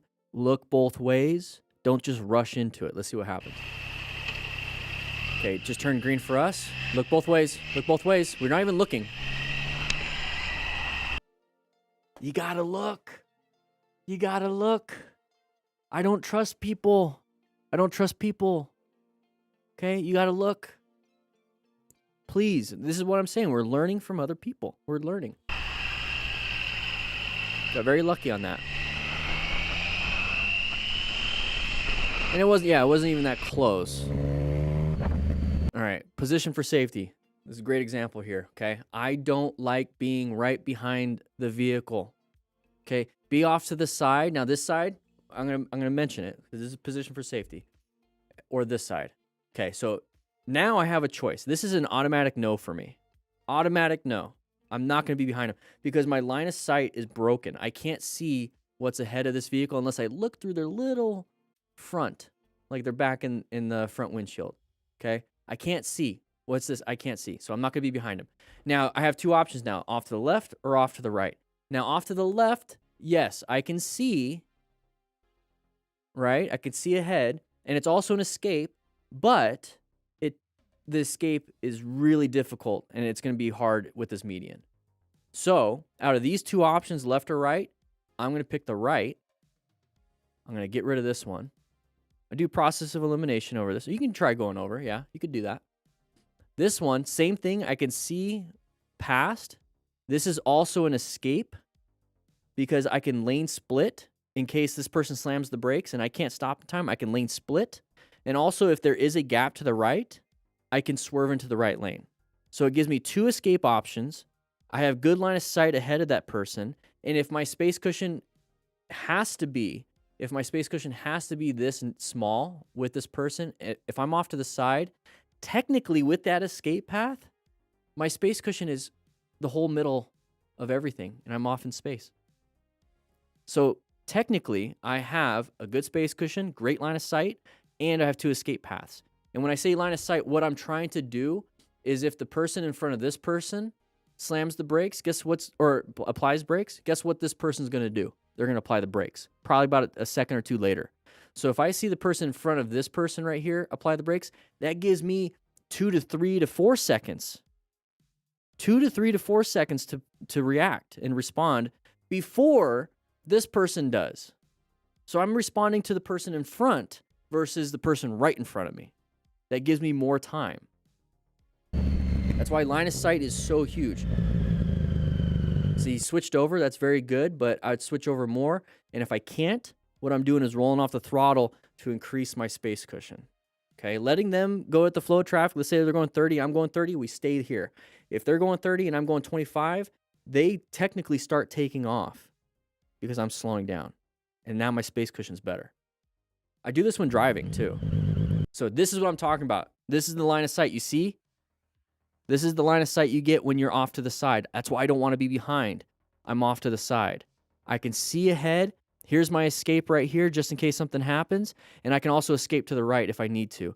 But I can see when the brake lights happen with this vehicle, I get so much more information because I could see a long stack of cars.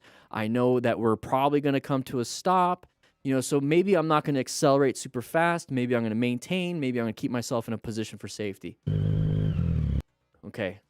Then they switch over. So since we're not speeding, we can apply the brakes. Or switch over into the new escape. See what I mean?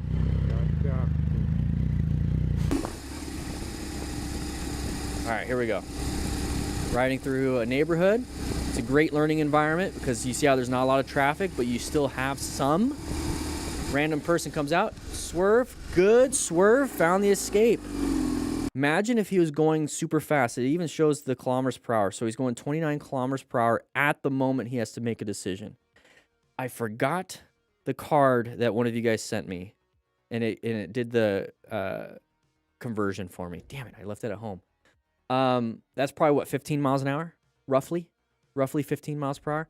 Perfect speed in a neighborhood, especially if you're brand new and you're learning. 25 here in the United States is the max, or at least in Arizona. but 15 miles per hour, perfect, because that gave him enough time to do a slow speed swerve into that narrow gap. So good job on this person. Good job. Good job.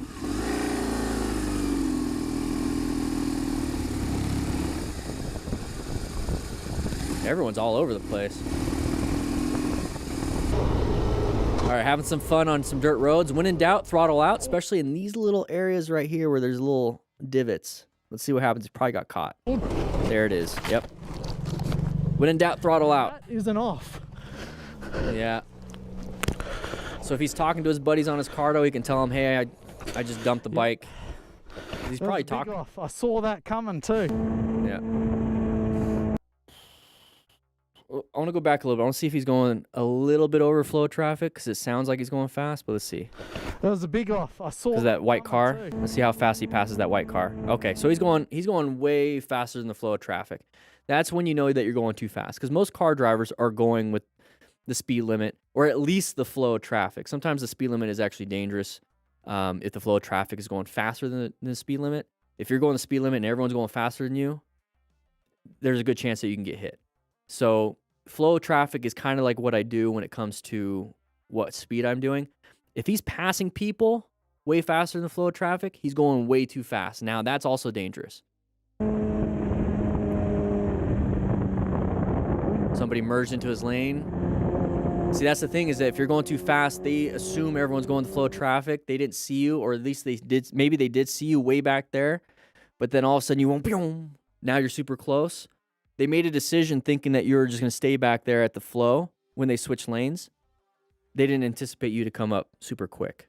That's where the danger comes when you're speeding.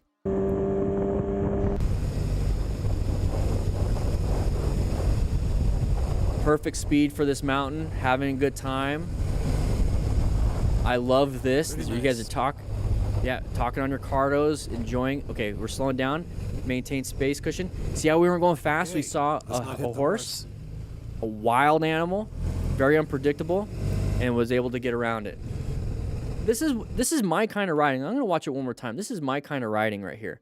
So if I'm riding in the beautiful mountains, I don't want to speed through it. I want to enjoy. Nice. This is great. Talking to your friends, maybe listening to music, see a cool horse, Let's not hit the horse, not panic, and then move on. That's what I'm trying to do here. That's what I'm trying to do here when I'm riding. Enjoy the ride. Look at that. Look at that view.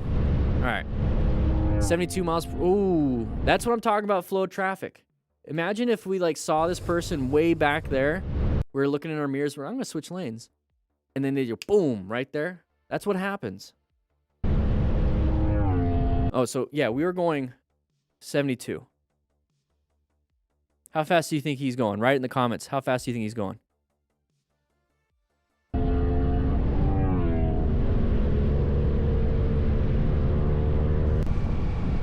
Always be vigilant. Okay. Side of the vehicle. So that's what I'm talking about right here. So when we're riding in a neighborhood, at least 120, 150. So side of the vehicle right here. This is what I'm talking about. Watch for that pattern. And by the pattern, I mean it's the side of the vehicle, not the front or the back of the vehicle, but the side of the vehicle. Side of the vehicle means they're going to go in front of you. Okay? So when it comes to positioning for safety and locating hazardous situations, we're locating these patterns and then seeing if it's a relevant threat. So we see that, slow it down. But they stopped in time, not a big deal. Rules of roundabout, okay. Don't worry about rev bombing, not a big deal. They come out, indicator equals right away. So they switched lanes. So we talk about patterns, right? So this is an open lane pattern. This person does not want to be behind this slower person. They see this lane opening up, they switch over. We do that all the time. We do that all the time. We do our head checks and everything. We switch over. So if you see a line is going slow and there's an opportunity for someone to switch, they're more than likely going to do it. So if you know that might be the case and we're in the same lane, looks like he's already ready to do it, switching lanes, Either do that or slow it down and let them in. Not a big deal. Not a big deal. Now, once again, guys, grab yourself a slice of pizza. I hope you guys enjoy yourselves. But with that said, I hope to see you on the next live stream. Talk to you guys later. There it is. There's the first video. There's the first one. Make sure you guys become a founding member. We got another one, guys. We got another one. A founding member on our brand new. We're focusing on creating an online motorcycle club. The Smart Rider Crew. We do have, I think, 24 members already. So make sure you guys sign up. The founding discount membership. It's a yearly membership. Right now, it's $60 with the founders discount. So it's 50% off forever. You never have to pay more than $60. But once the Smart Rider training manual comes out, which will be end of June, it'll bump up to $120, the full price. So if you want to get in now, and that price will go up as time goes on because of inflation. Thanks, America. It'll still be locked in at 60. So make sure you guys check it out. Links in the description. Links at the top of the chat. The link is at the top of the chat. Now, here's, once again, at the beginning of the live stream, I talked about we would just launch the After the Ride podcast. It's a weekly podcast where I just go ahead and talk about life and stuff. It's going to be a lot of fun. I'm enjoying it so far. But you get all the future courses included. So all the Smart Rider training manual, the Smart Rider drills, and then all these mini courses. You do get community access to the Discord. You already get that, but I want to make sure you guys get into it. And there's going to be a lot more. There's going to be mini classes that I'll be hosting. And you guys just get behind the scenes. You get what was it? You get, I'm drawing a blank right now. Oh, you at the end of each video, it's going to say Smart Rider Crew with your name on it. So you'll see that on the videos coming out this weekend.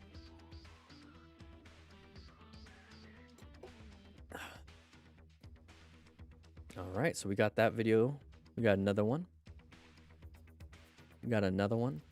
Also, make sure we are still doing the Smart Rider games. You get a free digital download if you want to sign up right here.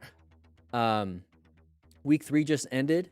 So if you're participating, make sure you put your week 4, which is the glide exercise. Go ahead and add your time and everything. These are the forms to do it. It's an 8-week competition. And there's going to be leaderboards. There's a point system and everything. So make sure you guys get in there too. You get 8 drills for free if you sign up. Let me turn off some of these notifications. And we're going to get started on this.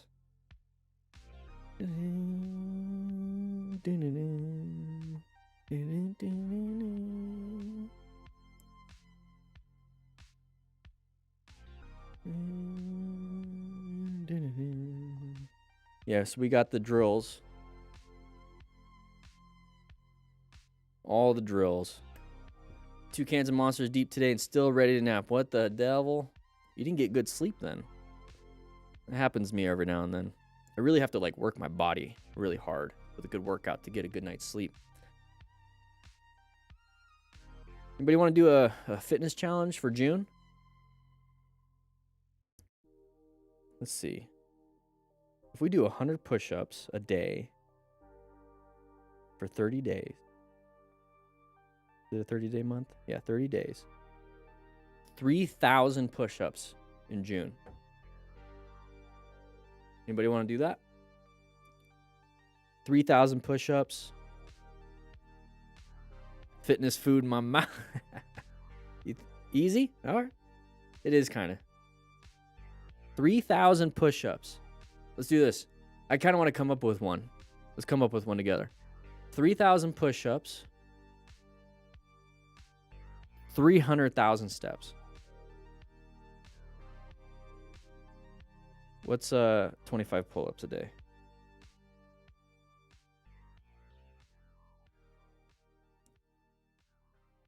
$750 pull-ups. Girl push-ups count. That's fine. Because maybe by halfway through, you might be able to do I mean, they're just knee push-ups. I wouldn't call them girl push-ups. 100 push-ups a day, 100 push-ups, 25 pull-ups, 10,000 steps a day.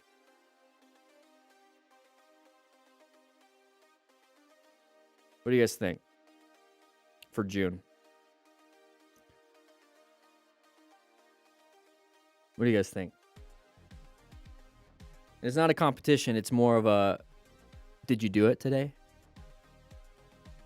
And maybe you save it. Maybe you only do it 3 days a week. So then you're doing like 400. Or no, you're doing 700 push-ups over 3 days.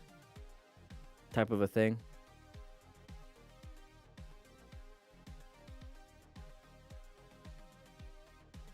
I'll add that to the After the Ride podcast. I'll keep you guys accountable. Smart Rider Crew, if you want to join up, Smart Rider Crew, that I think I might launch that for the Smart Rider Crew. This is the June boot camp, physical boot camp. What do you guys think?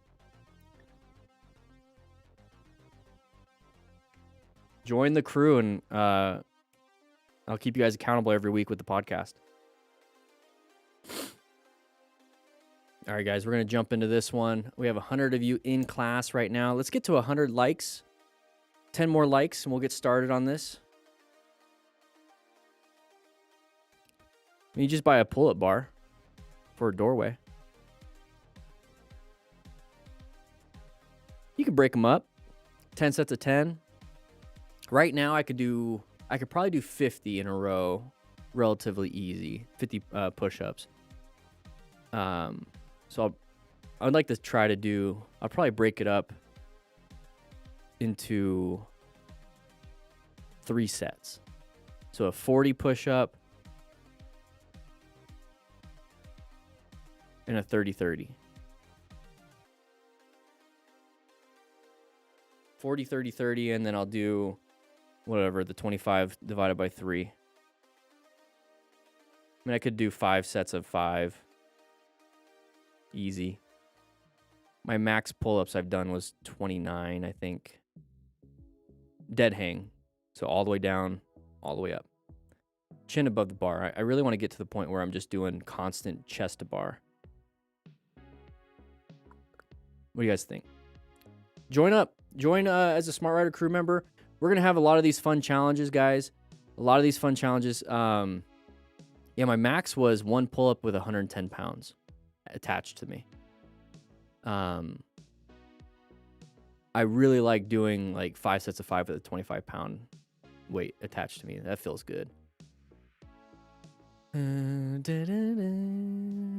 Get the founding membership, and we're gonna have a lot of these fun challenges. And then we're gonna post them and brag about it in the Discord.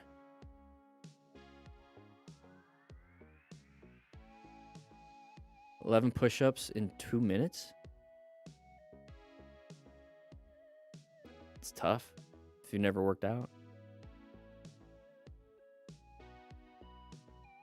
Wish I could show you guys.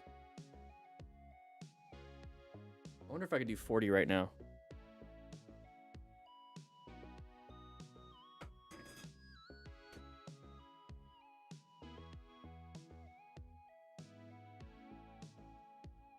Should I do 40 right now? I think you can't see me go all the way down, but you guys can tell. I'm going to do 40. I want you guys do 50. Let's see if I can do 50. I'll try that. Solid snake, damn you. You guys need to do push-ups with me. Let's start it right now.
50.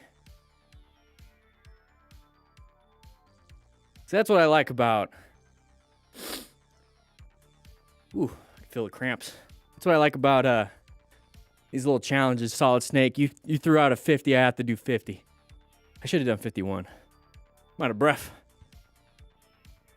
You guys want to do a challenge? No stretch, no warm up. Do 10 more, Kermit face. Do 10. Everyone do 10.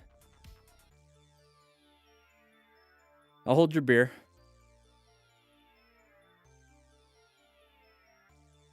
Whew. Triceps are on fire. My chest is on fire. Love it.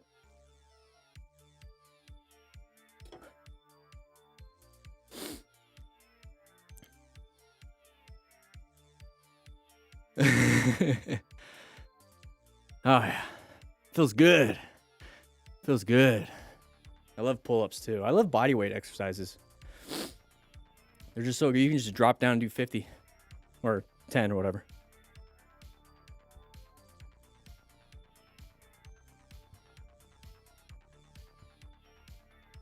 That works for me.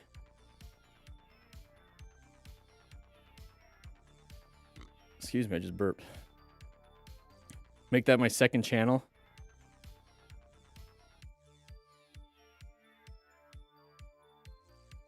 Oh yeah. Should I do 50 more? Just kidding. I could probably do 30 now. I might do 3 sets of like, do a 50, 25, 25. But we're going to do some fitness challenges. We're going to do some fitness challenges with the Smart Rider crew to get everyone kind of like in a physical discipline routine. We're going to have game nights. So I currently play Helldivers 2. I love Helldivers 2. We'll do game nights. Virtual bike nights. You guys get access to all the courses. Guys, we're creating a whole club. And that's the thing is, like, if you're a club member, a Smart Rider crew member, let's go ahead and talk about what we want. Let's talk about what we want to do. And maybe we can get some things together. Maybe some people can step up and help, lead some of that stuff. But I'm just sharing what I currently do. Workout, some video games, motorcycle training, relationships, so I can share some of the advice on that. We'll do stuff like that.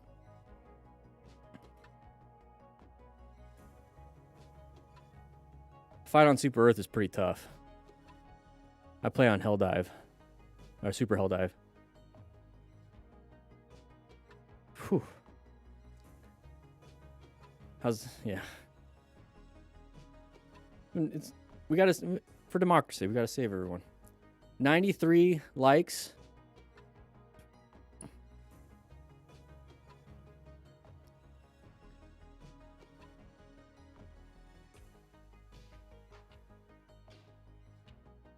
There we go, guys.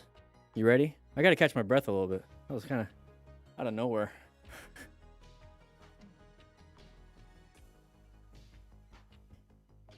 And I gotta pee. I gotta pee really bad. I'll be out of town this weekend. Go ahead and snooze this. I'll be out of town this weekend. That's why we're doing today's live stream. Because I'm leaving tomorrow.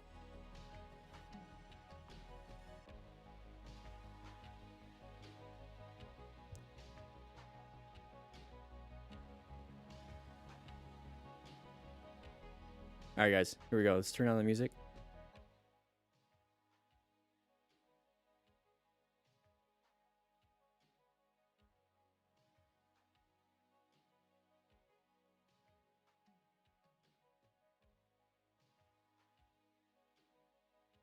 Yeah, that works. I like, yeah, box breathing is really good. Damn, my triceps are. You guys ready? 94 likes. Let's get to 100. 6 more likes, and we're going to click start on this video. This is a September 22 video, so this is an older video. Yeah.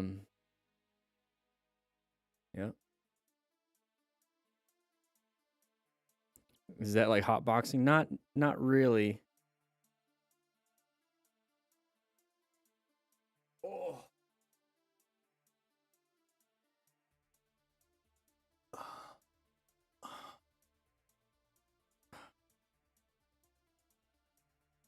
Yeah, chest breathing and belly breathing. Yeah.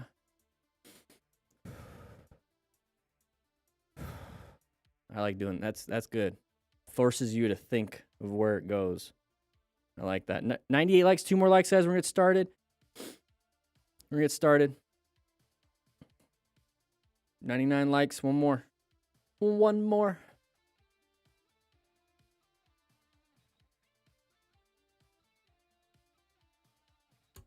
Oh, one of you guys hit the like button again. Now it's 98 likes. Come on. Come on. I can't wait to like do some of these live streams from home. That way I can do more of this kind of stuff. Now it's 97 likes. You guys, what are you guys up to? What are you guys up to? All right, I'm just going to be on my phone. I'm going to be on my phone. You guys are not doing it. What's on Twitter today? What's on Twitter? Uh-oh, Eagleopolis has fallen. So I guess the battle for Super Earth isn't working out pretty well. All right.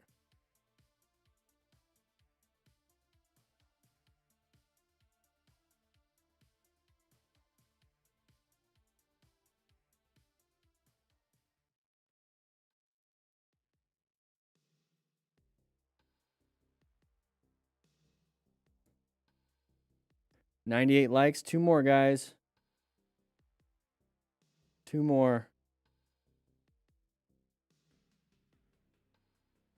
And then I got to edit these videos, go home, clean up a little bit. I've been doing the laundry. I got my bedding being done.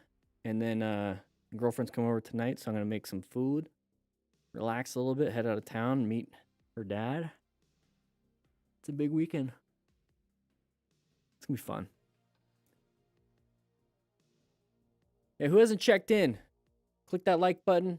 Check into class. That's how you get credit for today's class. I mean, I'm over here getting you pizzas every single week, and you guys aren't even clicking that like button. You get free pizza. Free pizza.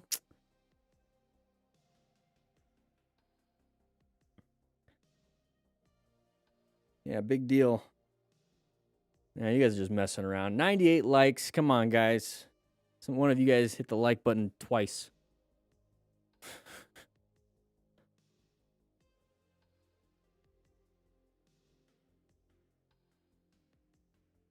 That sounds cool, Crockett.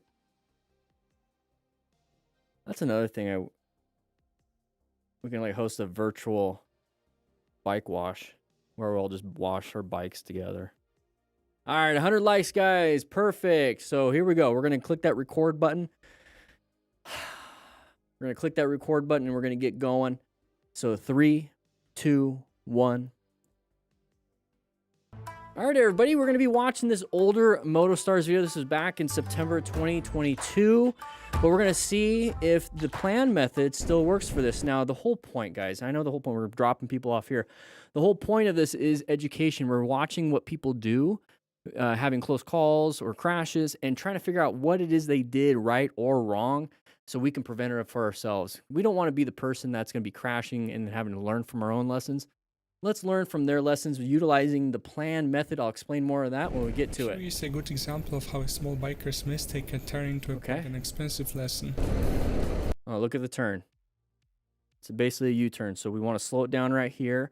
Take the turn nice and easy. Look through the turn. So speed is very important. See if you took it too fast. Yep. Adios míos. So rims probably all tore up. Was there a passenger on the bike? And fade to black because he's unconscious. There might have been a passenger. I'm trying to look at the So probably a passenger on the back of the bike. They're talking on their Cardo Pack Talk edges. Maybe the free comms. There's a link in the description for this for 10% off if you want to grab one. Probably talking to each other. So probably going a little too fast. So when you have extra weight on your motorcycle, you need to have more time to slow down. You need more time to accelerate because you don't want them flying off. But you want to do things as smooth as possible. Now, when I was in the fire service and I was driving an ambulance, one thing that kind of stuck out to me, I forgot who said it, maybe I heard it online, is that you're pretty much driving your grandma to church in her best white Sunday dress while she's holding a big jar of iced tea. So think about that. Smooth turns, nice and slow, smooth acceleration, smooth braking. So same thing with a passenger on the back of the bike, okay? We went too fast into this.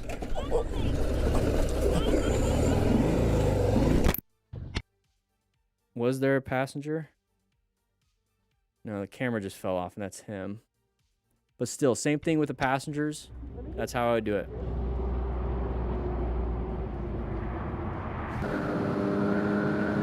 Okay, so we're using our high beams because that person came out, and rev bombing. So when we talk about the plan method, we're getting up to here. So he sees that side of the vehicle, and this is what I want you guys looking for when it comes to patterns. There's sides of the vehicle, there's open lane pattern. We have an example of a side of the vehicle here. Person's coming out, means they're gonna come out in front of you, okay? Maybe they're gonna go in that first lane, maybe they're cutting across all the way, whatever it is. So when it comes to planning, we are in a good position for safety.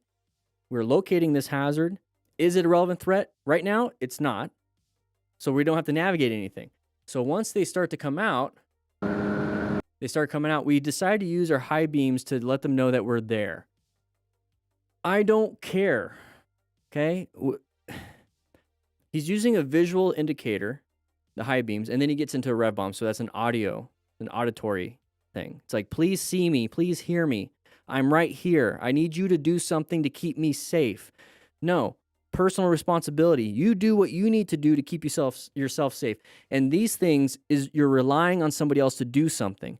Rely on yourself to do something. So what you can do right now, because you can only rely on yourself, is to roll off the throttle and maybe apply some progressive braking. That has nothing to do with them doing something. It's you doing something. So do something yourself. This right here, yeah, all this time is wasted on trying to get them to do something, because when we get to here, we never move positions. We just go at the same speed. Now he starts to slow down. We should have done that earlier. So now we're still in the same lane. We're barely slowing down. We're rev bombing. So we have our clutch all the way in, giving it throttle. He's not applying front progressive brake pressure. He's just coasting now. So yeah, he's slowing down, but there's no engine braking. The only thing that's slowing us down is the friction on the tires on the road. And gravity. So we're 35 miles an hour. We could have gotten down to 25 easily back there. That person would have been gone. We would have just been able to go. We barely swerved last second. Guys, do something for yourselves. Don't try to get other people to do things for you. And then you get mad. That's the thing, is then you get mad at the other people. We're trying to learn from ourselves, okay? Okay.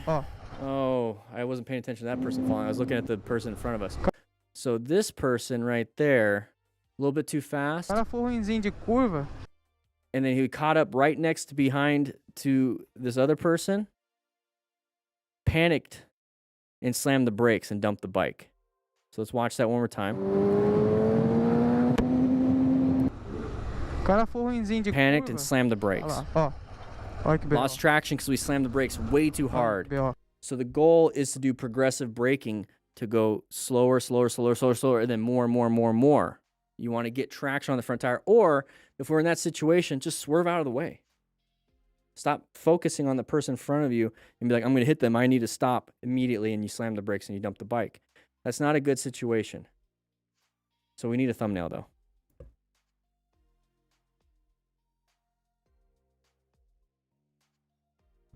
The O face.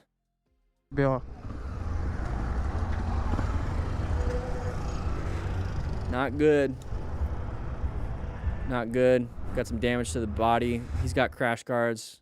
Not a big deal for the bike. Going slow, coming up to here. Slow it down. You don't have to accelerate on the shoulder. Just wait for traffic. Was that the thing? No. So we come up to here. So he's got the 360 camera on the pole.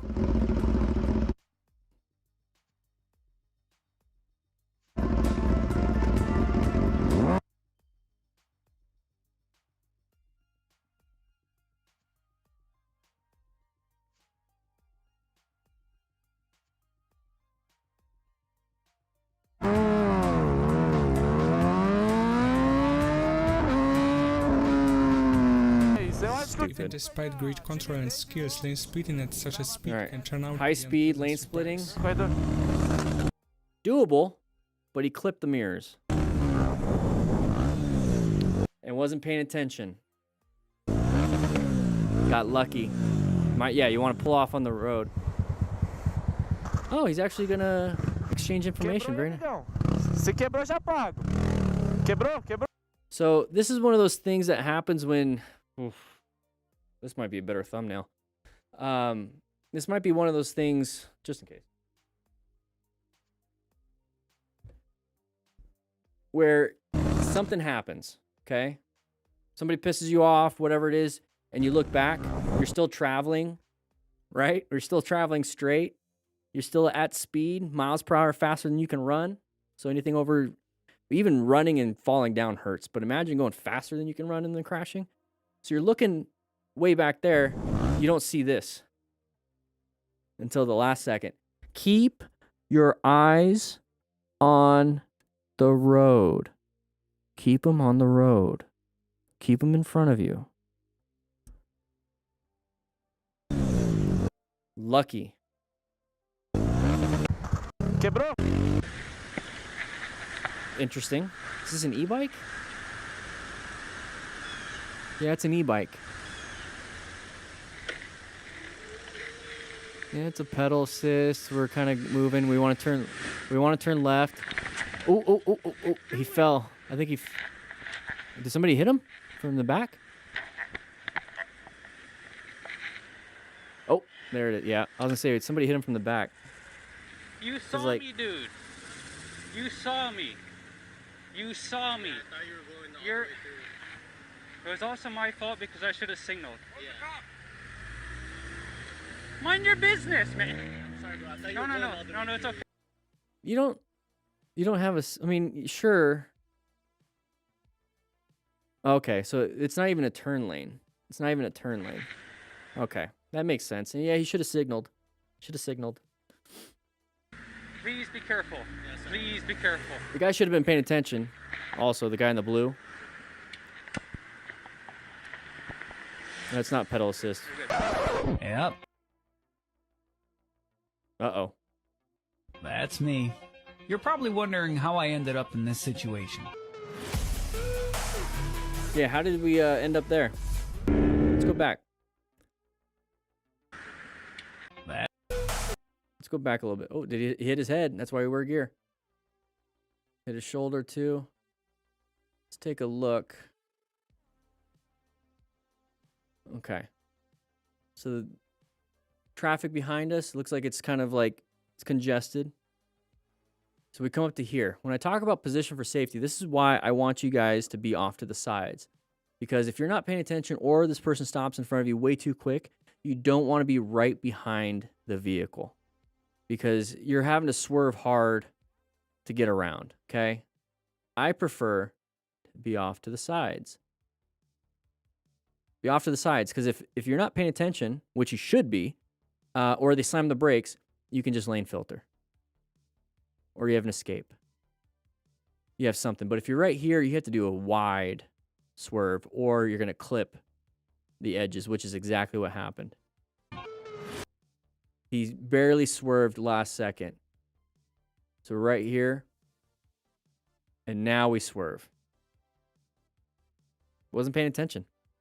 So there's the impact. It's going to go up and over because it's going to be a sudden deceleration for his body, and his body wants to continue moving. And he's going to go ahead and dump the bike. Thankfully, he's not into the back of the vehicle completely. His friend, though, look at his friend. Getting close also. So we have the right shoulder impact, head impact. This is why we wear gear.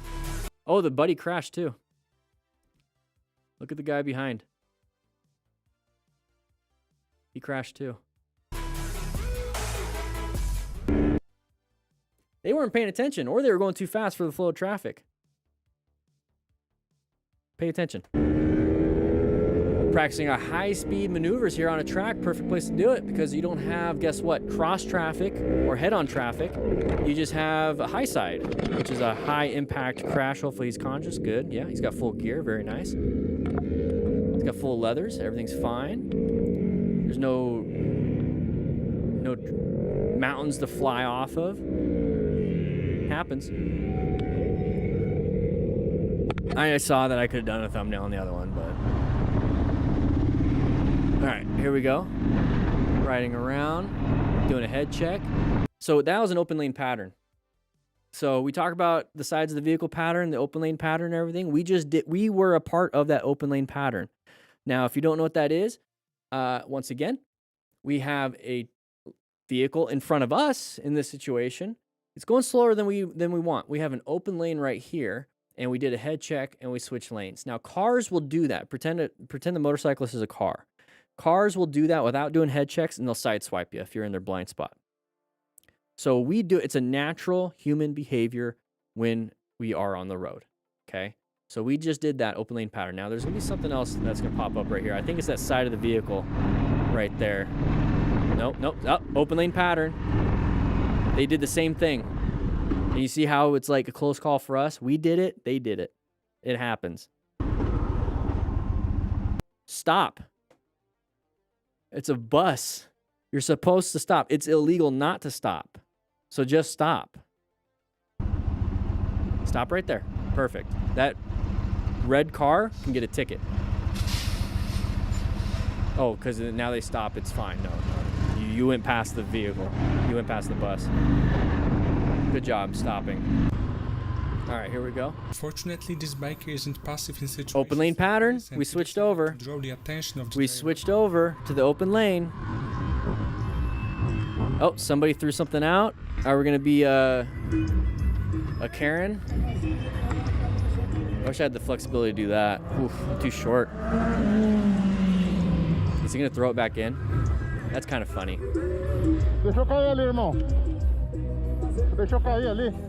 Oh, they're having some fun in there. He's getting him another one. Ooh, watch out, guys. Drunk drivers. Drunk drivers. Então não pode, mano. Você cota nem nós aí. Either going to work or getting off work. All right, so we're merging. Good head checks. We're moving over. Okay, now we're going to have to get with the flow of traffic when we get onto the main road. So he's doing pretty good. Good space cushion. This person's going to come in. Don't fight for it. Don't fight for it. Is that a Prius? I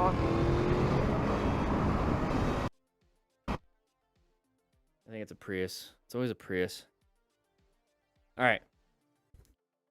If a Prius is passing you, it's a bad thing. But let them in. Just let them in. Don't fight for it, because now you're side by side with another vehicle that can win in a sumo match, basically, with you. And you're now entering the road. The main focus is entering the road at the flow of traffic as best you can. So if the Prius is passing you, it's obviously going faster than you, so let them in. And then you go behind them. Not a big deal. Because once you start fighting for it, there's a good chance that you're going to be pushed off into that gore area where there's a lot of debris. You're also going to be pushed off into a situation that you don't want to be in. You're not in control anymore. Yes, you could do this, but there's no point in adding that extra risk. All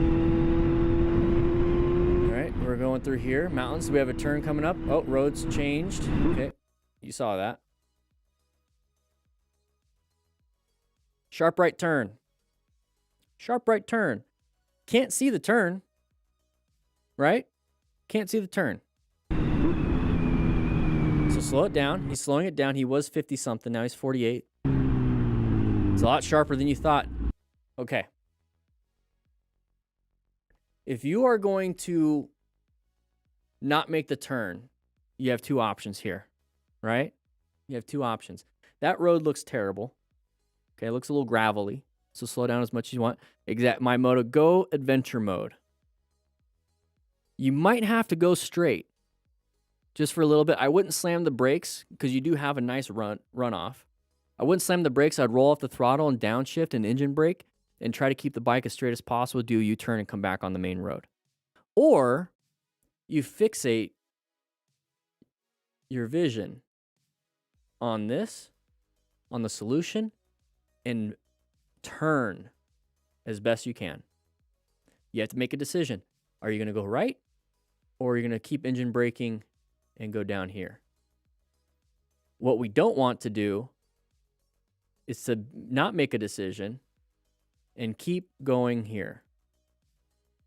So at the end of the day, you have to make a decision. The fact that you don't make a decision, guess what? The world will make the decision for you. Just because you didn't make one doesn't mean it's not going to happen. It's the habit to drop down the gear, scrub off 20 miles per hour, but just wasn't enough because I wasn't prepared to turn. Good job. And the funny thing is,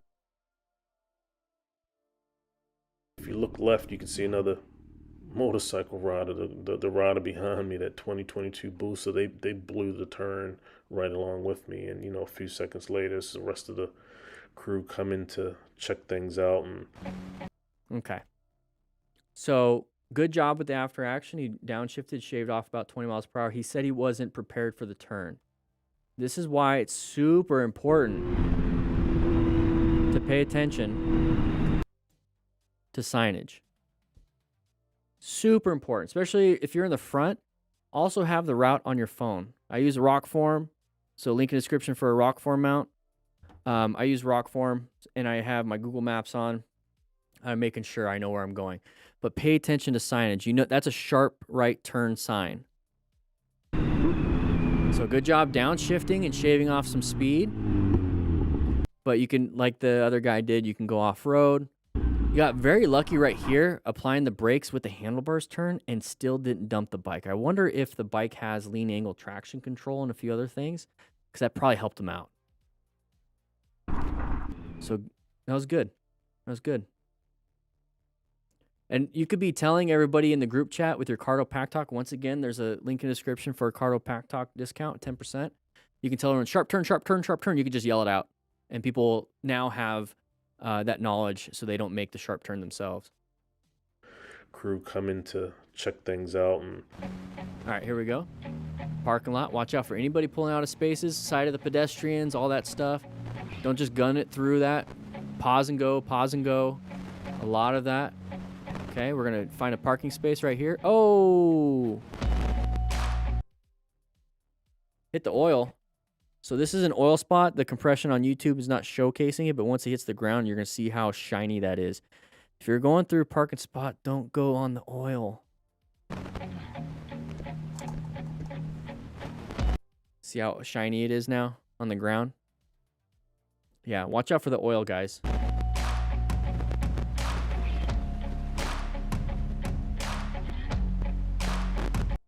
See that right there?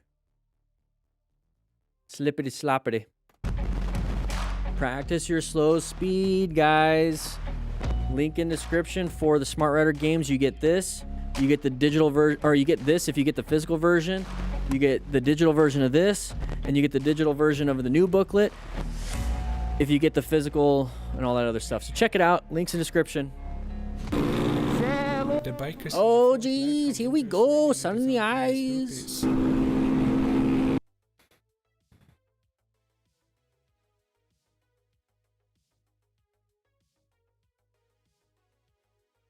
Is this Goro? He's got 3 arms? 4 arms? What's going on here?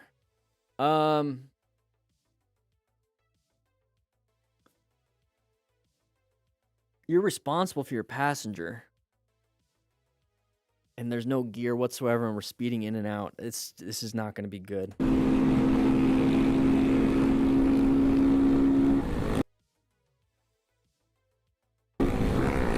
Sun in the eyes. Did she fall off? No. Okay. Big crash. How are we going to rescue people? We're just going to run away. Oh, you kept it in gear. It's stalled. It's not going anywhere now. Hey, get your hand off my throttle. Cê é louco, mano. So that guy's guarding his arm. He's doing this. Okay, we'll just move on. Don't do this. Don't do this. So he's guarding his arm. So that's the guy that crashed. Got nice little flip-flops. Of course, there's a dog barking. Okay, don't do this. Don't do this. I get it. Traffic is pissing you off. You have to go home. You have to take a dump really bad. You're about to crap your pants. Whatever the reason is. Whatever the reason is. The boys are going golfing and you're missing tea time. I don't care. Don't do this. Now, why? Because typically somebody's not going to come out, but there's so much debris, so much road debris here, and it's illegal. So you get a ticket. It's not worth it. So much debris. You're not going to see it ahead of time because if we're going this fast.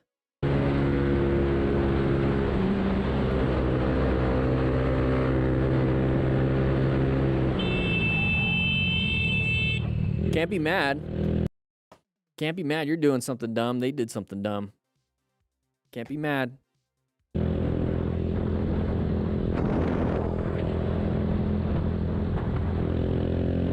That was cool.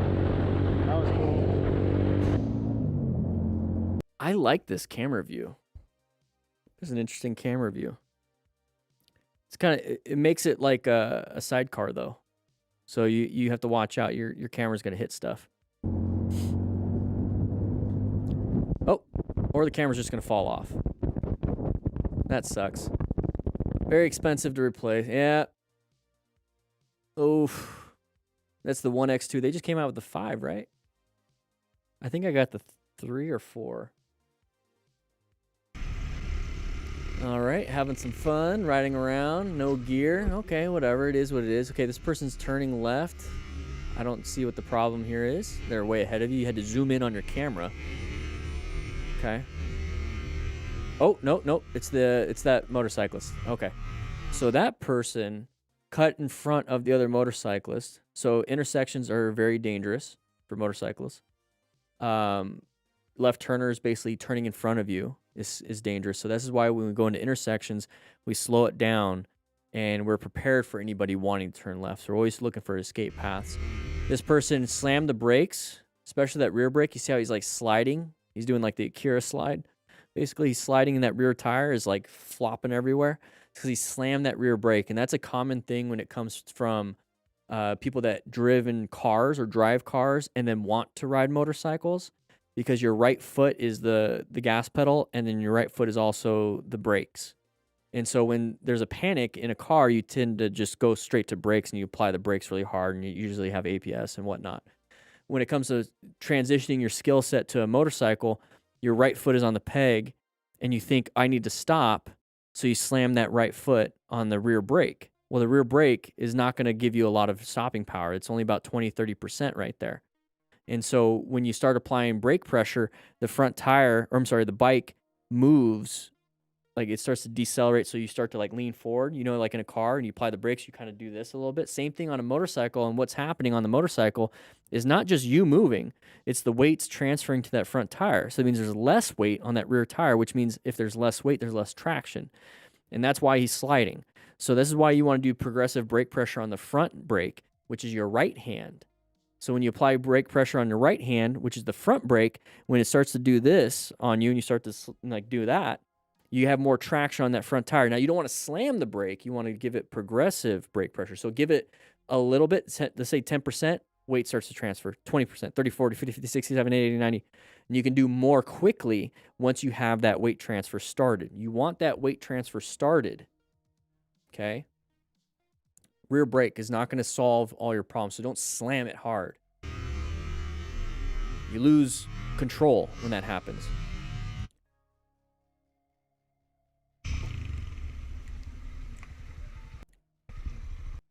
This might be the thumbnail. I love his boots. Sorry, guys. No.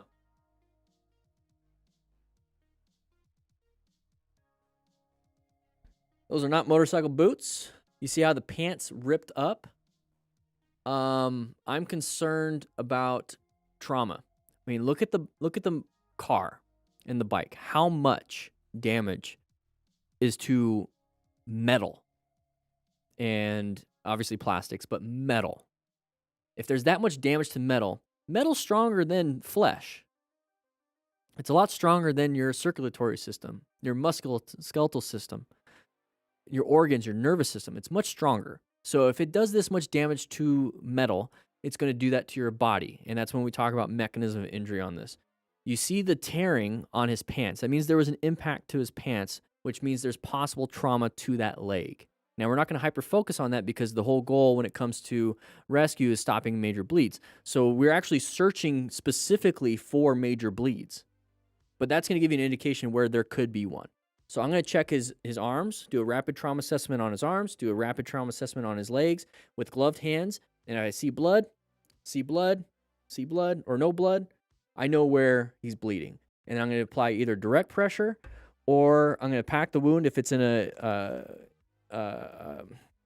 anyways, pack the wound, or I'm going to give him a tourniquet on one of the extremities. So I'm definitely checking all that. And then after I do all that and there's no bleeding, I'm going to check his chest. I'm going to check his abdomen. I'm going to take his boots off and I'm going to check his ankles and feet because these will fill up with blood if he has a bleed in his lower, his tib fib or his ankle area. You could see everything else. I'd keep the helmet on. So don't take the helmet off. This is a 3/4 helmet. You have full access to his airway. If it was a full face helmet, you wouldn't have access to his airway, but I would leave the helmet on right now. Don't take it off. I might loosen the strap. Maybe if it's like pulling on him and choking him, I might do that. If it is choking him, I will loosen it. But if it's not, and he's able to talk, he's able to breathe, perfectly fine. He's laying supine. I'm sorry, he's laying supine right now. So the ground itself is acting like a splint for his spine, so I'm not going to move him there. Crowd control, traffic control is a big concern because you don't want to get hit by another vehicle. This vehicle is going to block basically anybody coming this way. This motorcycle is going to block anybody coming this way because they're basically stationary and not moving. I'm more concerned about somebody coming out and doing this. I'm more concerned about somebody coming out and doing this. I'm more concerned about somebody coming out and doing this. So I want traffic control along this axis right here. And while I'm checking this person's legs and arms and everything, checking his chest and everything, every now and then I'm going to look up for traffic. Do my stuff, look up for traffic. Do my stuff, look up for traffic while I'm talking to him. You also want somebody to call 911. In this area, it's probably going to be a different number. But call 911. You either do it yourself or you tell someone to call 911.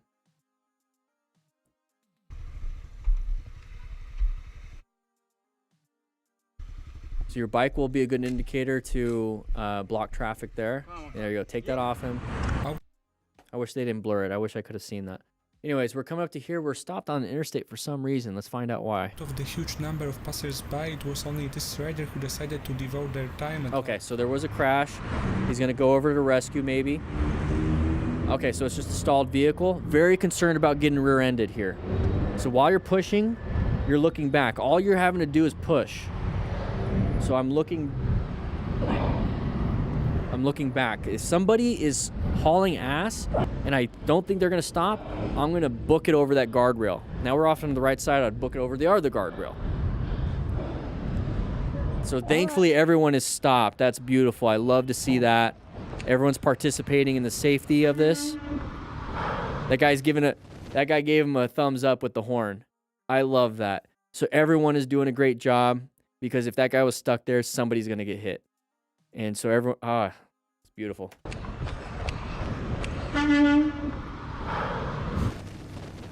Close encounter, bus overreaches into my lane, filmed with a potato. So we're coming up to here, comes out in the lane, so we have to find the escape to the left. So aim for that escape path, very good. Now we're gonna have to swerve right because we're gonna go off-road. Did it well. Imagine going really fast around that corner, how hard that would be, if not impossible. So the fact that he was going at a good speed is what kept him alive. Or at least not crashing. It was a close call, but it wasn't a crash. Once again, signage, everybody. Look at the sign. It's basically a U-turn. So it's not like I can just go ahead and cruise through like a normal 90-degree turn. I have to slow it down and then come back around. So slow it down here. You can pick up speed in the turn if you feel like you need more speed, but it's better to add speed later than it is to try to take as much as you possibly can in the middle of a turn. I'd rather take it off here. So let's see what happens. Oh, maybe hit some oil there. That was really the thing. So good job with the speed though. I really like, this is going to be a difficult thing. I wouldn't choose to do that right here. Trying to cross into this in between everything. You don't have to get mad. You did that. And that's the thing. And it's not just motorcycles. It's not just motorcycles. If you put yourself in a position and then you get mad, you have to take accountability that you put yourself in that position. It's okay to get mad, have that feeling, but to be like, maybe I'm not going to do that again. Maybe this isn't going to be the best option in the future. Learn from it. And accept it. Like it's like, yeah, I got mad, but then get over it because you put yourself there. Even if somebody else does something to you, be like, okay, I'm mad, but then it's not a big deal.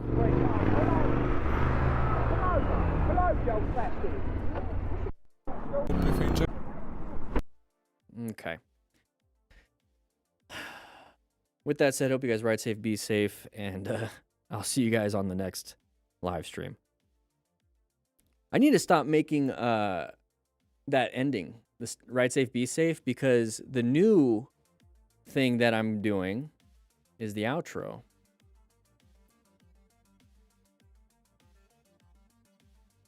Which is going to have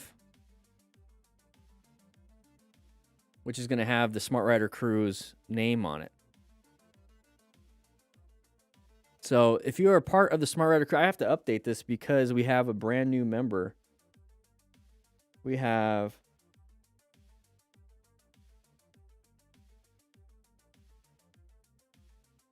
let's see.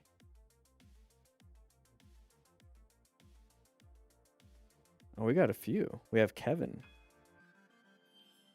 Welcome, Kevin.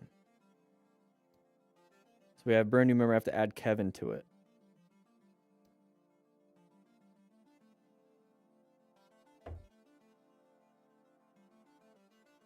So there, yeah, Elad, you're there.